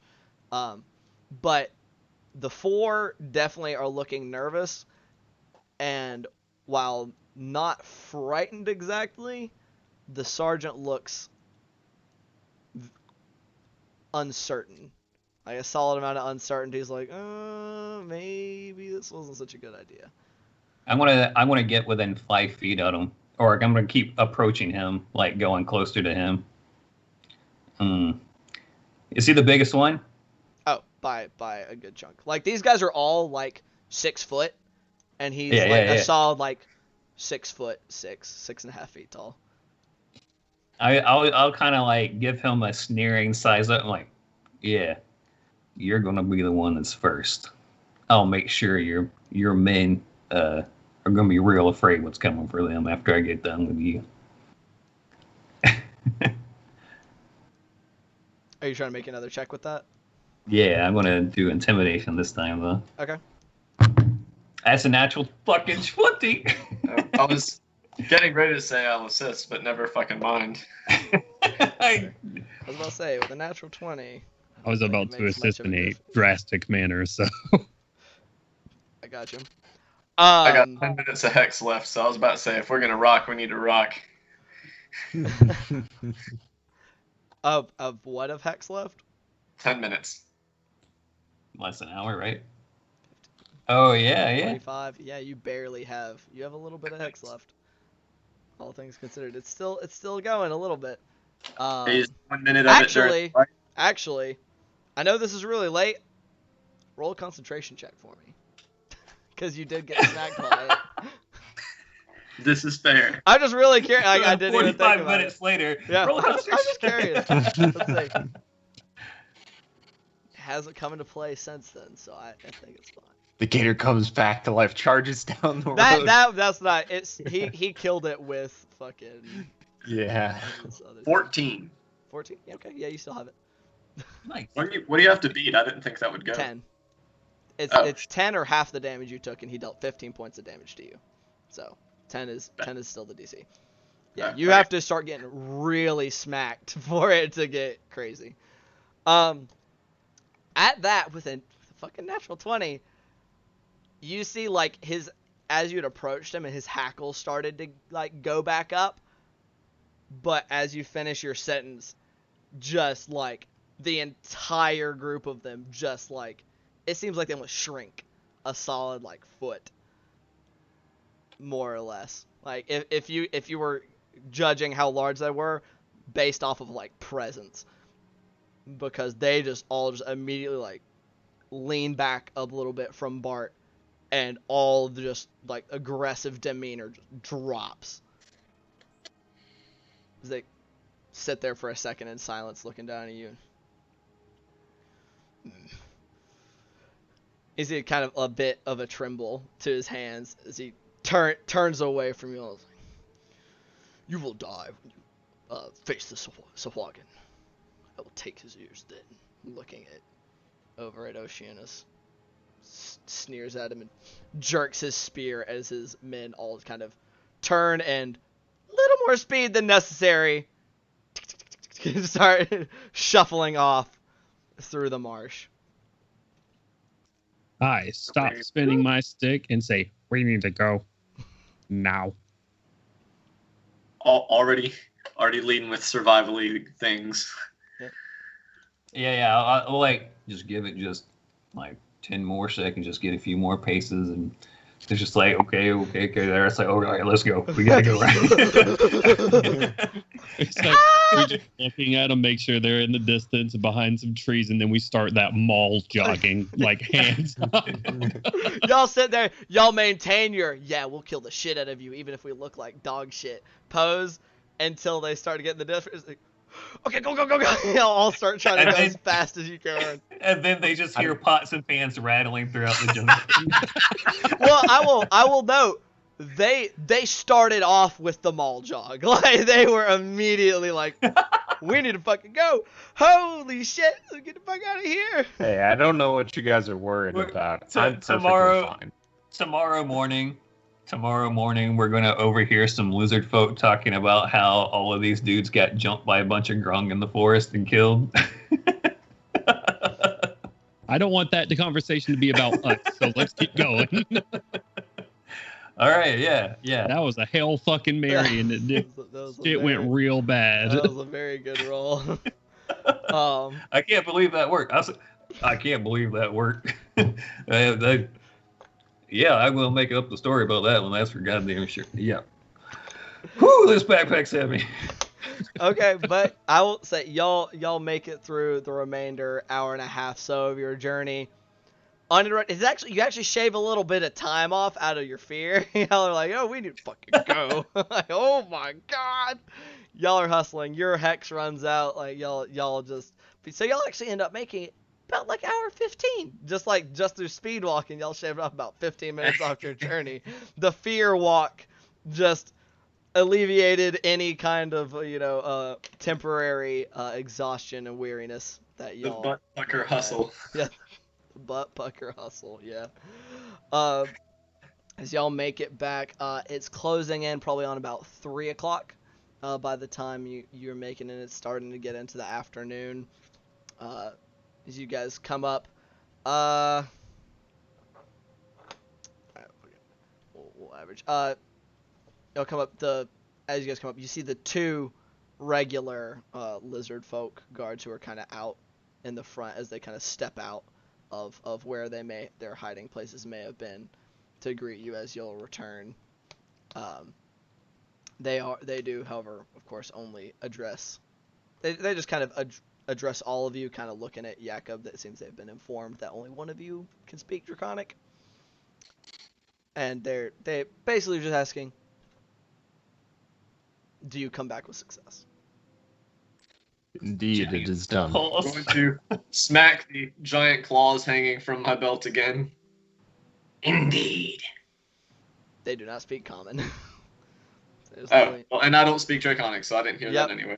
Yep. I'm just I told y'all what it I said. gotcha. Yeah, What they so said. they like lean over and are looking at him and just kind of look at each other, like nod, like, oh, that looks about right. Reach into a belt pouch, pull out a handful of the teeth, put them back in. Right, and these teeth are like this fucking big. They're borderline. They're probably big enough to be daggers, each of them on their own. Makes a lot of sense why it hurt so fucking bad when he chomped down on you.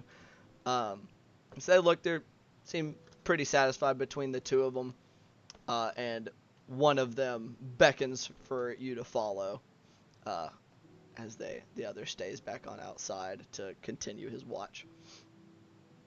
They lead you all back through, coming up to the chamber where the Lizard Queen's throne, her big antechamber, is located, and do go through kind of a stop. Like, they stop you out there, and the guardsman slips in, probably about a minute, slipping back out, and they throw open the doors for you all to enter. A familiar sight. However, this time you do notice a Lokatha as well as a merfolk are both present. The merfolk looks like pretty uncomfortable as he's like in a big tub. mostly like he's sitting in it because they can be on land, but they don't like it. But he has like a big ass tub of water that they seem to have brought in there for him so that he can have his. I'm just gonna look at that, bro. I feel that, brother. But he's just kind of sitting in it, off to like he and the Lokatha are both kind of off to the side, standing off to the side of the Lizard Queen, and looks like they had been just speaking to her up until recently when y'all arrived. Julian is swaggering in the front, holding the claws out. And when we walk in, take a few steps in, swaggering like a motherfucker, and just drop the fucking claws on the ground. Wonderful. I understand that I just said Lokatha. I should explain.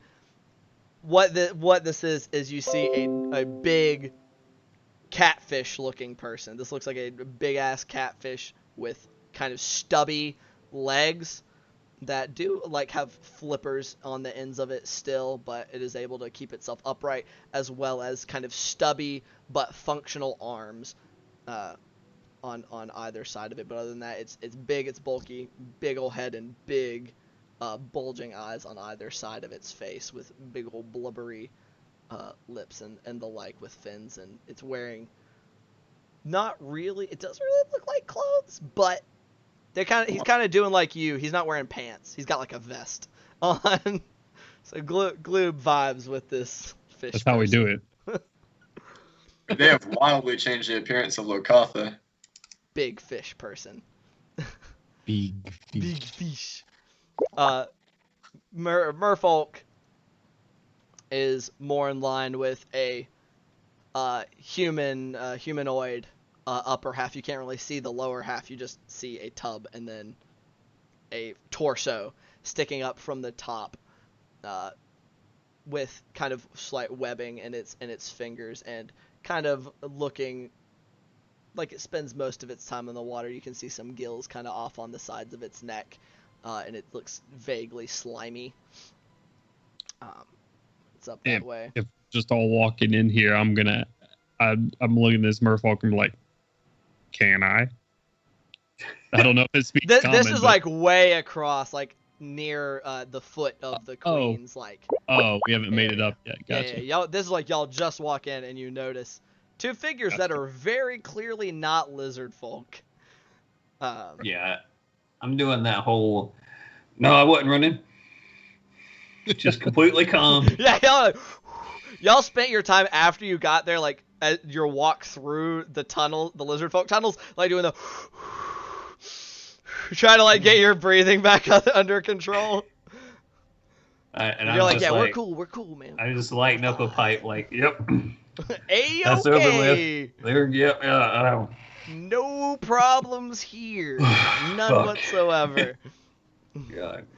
But as y'all walk in, you take your steps forward. You get about halfway across between the distance, and the Lizard Queen speaks up in common. I see that you have returned with proof. Just kind of spreading her hands. Gesture at the claws as she said so, like. Indeed, Your Majesty, and I'll bow. Which I think last time I bowed, it was like a dex check or something. It wasn't a check. It was like a thing just to see if you could mimic it. I'd say you mimic it passably, as you did pass the check last time. He was tough. We're tougher. She's looking at you guys. I can see that. Though all of you return alive, I find this surprising at best, but not necessarily unwelcome. And she looks kind of like it is kind of unwelcome that you all made it back alive, but whatever. See, what were the name of the people that we bumped into in the forest? What was their species name? The Coalinth. The Coalinth. And just in case you weren't aware, ma'am, yeah, Your Highness, you got some Coalith out in your swamp still. I don't know if they're still welcome around, but we had to give them a good scaring off. I don't know if they could be potential allies in the future, so we didn't want to get into too much of a dust up with them, but we sent them on their way. Nothing really happened, but if they're not welcome, you should be aware that they're in the area and probably spoiling for a fight. She's squinting after you. They have already made it quite clear their stance that they do not wish to take part in this war with the Sahuagin. Can I make an insight check on her? Sure. When he says this, I want to see if she's surprised or if she already knew that. I want to know if this dirty bitch sold us out. I mean, he was in the room with you guys. Like, y'all pissed him off on the way out as he was leaving. But yeah. Go ahead. You can roll an insight check. 7. 7. You can't tell, man. It's She fucking did.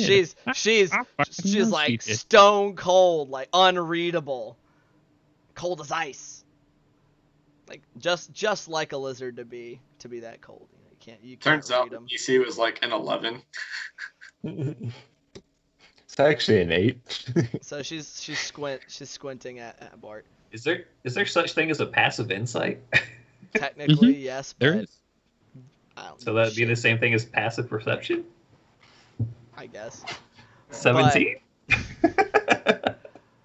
Good guy. I say fuck that bullshit. If you want an insight checker, you roll the insight. We're not doing Sure. passive insight at this shit.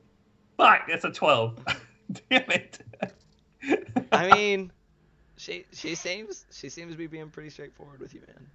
For the 7, I'm convinced she fucking You're did. convinced. You just like you can't read her, man. You can't tell. Um, She has no on- tells. go ahead. I was saying I'm gonna roll insight for a different reason. I want to see if she's like legitimately impressed. Like, oh goddamn. This man's stroking his ego. Everyone else is like, she sold us out. I'm Okay. waiting to see if we're gonna have like a bargaining chip with her later. 16. 16. I thought this was for a bargaining chip. Fuck, what did we just do this for? This was for a now bargaining chip, not a Yeah. save it for later. Yeah, I'm Um, talking about some like cash Yeah, in yeah, later. I got like, you. From what you can tell, she seems equal parts pleased that you're capable and also kind of disappointed that you're alive. So, Yeah. be like Tracks. that when you kill someone's kid, you know? That tracks. Like, I will reach into the bag of holding and buy the Crocagator feet on the ground. I will pull out the javelins and shields that I got from the bottom and just sort of throw them beside them. they are gross looking. They're mucky. Unless you took time to clean them off. But Why even so. would I do that? Yeah, that's what I We did figured not you have did. time for that. Yeah, their Yeah. mucky shields and javelins get tossed alongside. Responding to Bart. The sergeant and his men made his people's choices clear. If they choose to reside within our territory, then they must not value their lives. And they will learn that swiftly. And she looks off at one of the like armored lizard men that seem to be kind of the higher class guards, and just kind of dips ahead and makes his way out of the room. I nod approvingly. Same. So, I inhale more relaxation heavily. you have done as I ask and dealt with a fairly severe threat to my people as we try to resettle these lands. I believe that, at the very least, talks can be opened between ourselves and Saltmarsh. So, what we shall do is we will be sending a emissary along with yourselves back to Saltmarsh, who can be trusted to open these talks with your people. And alongside him as his guards will be Oshraku and Drazuk, as they serve their time in exile. All right, that's fair. Looking forward to hanging out with them again. They're right up there. Yep. Not gonna open. I'm not about gonna to say, bite the like, tongue. even if you say looking forward to hanging out with them again, you just see like corners of mouth just downturn. Your Majesty, would it be possible to stay one more night here before we head out to regain some of our strength after fighting? I said hit points. to regain some of our strength after fighting such a mighty foe. Look, she thinks Joey about it. checks his nails, or like an hour. Yeah, she's thinking. She's like, very well. Your presence will be permitted for one more night before you set back off to Saltmarsh. After Thank all, you, Matt. you slew a mighty foe today. Now, if you'll excuse me, I am in the midst of planning with those whose alliance has already been cemented. And just spreads her hands at you guys, just in a like shooing gesture. I am going to bend over and pick up the claws, stick them back on my belt. And she just raised a bit. We would like one of those, if you would. This is fair. Toss one back. No. And just goes back to pretending like you guys don't exist, and turns and starts kind of whispering down to Sorav, who is off to her side as they're kind of conversing back and forth. Like to whisper to the merfolk and ask him where they got the tub from. He is all the way up at the fucking thing. I So thought unless we you're were walking at this all the way point. forward, bro, y'all have stopped like a solid 20 feet each time y'all have had an audience with her. He is up there. I'll see Gloob enviously eyeing the tub, and now I'll put my head on his hand and be like, "We'll get you one of those, Gloob. Don't worry." Anywho, as you guys are escorted back out of the Queen's Chamber and off to food or bathing or sleeping or whatever it is that you guys will choose to do, that is where we will leave the session for tonight. As you've made your triumphant return back to the Lizard Folk lair. Beat to hell and back. Triumphant return. Beat the hell and back. I mean, you won. Winning is triumphant. Oh, So- Jesus. I'm just saying, like y'all did pretty good. Thumbs up, fellas. But yeah, I'm sorry, I gotta get myself logged in here properly logged in here so that we can have a raid going on.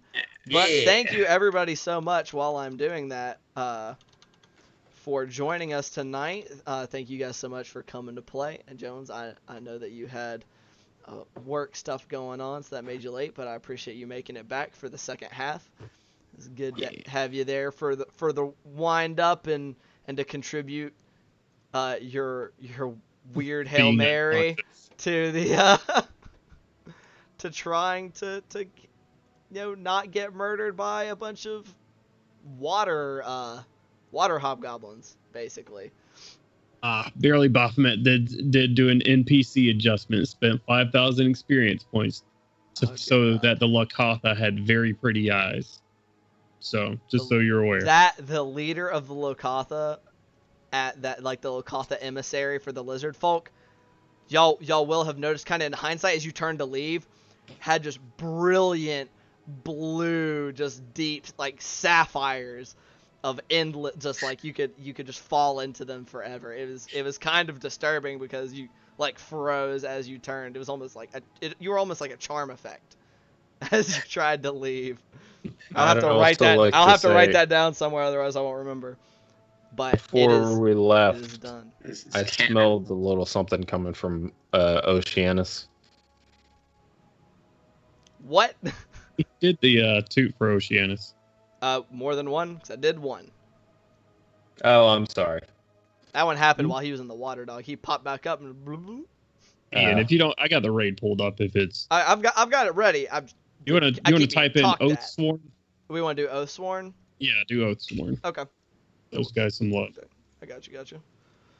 Good old Oathsworn RPG. But yeah, guys, we are going to be doing a raid here before we leave. So if you please stick around, we're going to show these guys some love. Thank you all so much for coming out and being with us here tonight. I had a great time. We play D&D on Mondays. We have our Tavern Talks on Wednesdays. We were just talking about D&D shit. We play another different game DM'd by Jonesy, as well as some of us participating as players on Saturday in an Eberron setting. It's lots of fun. Come check out that as well. Drop a follow if you haven't already, if you're enjoying what we do. Subscription, hey, if you're feeling real generous, because take money and try to put it back into the stream to make it look better and sound better and all that fun stuff. But anyway, we're getting ready to start this raid. So everybody ready up for this raid? It's going to be starting here in 10 seconds. Yeah. 9 seconds, 8 seconds, 7 seconds, 6 seconds. Show these guys some love. They're nice people. Everybody in the smaller groups of TTRPGs are great people. Give them some love and encouragement. Bye! Bye.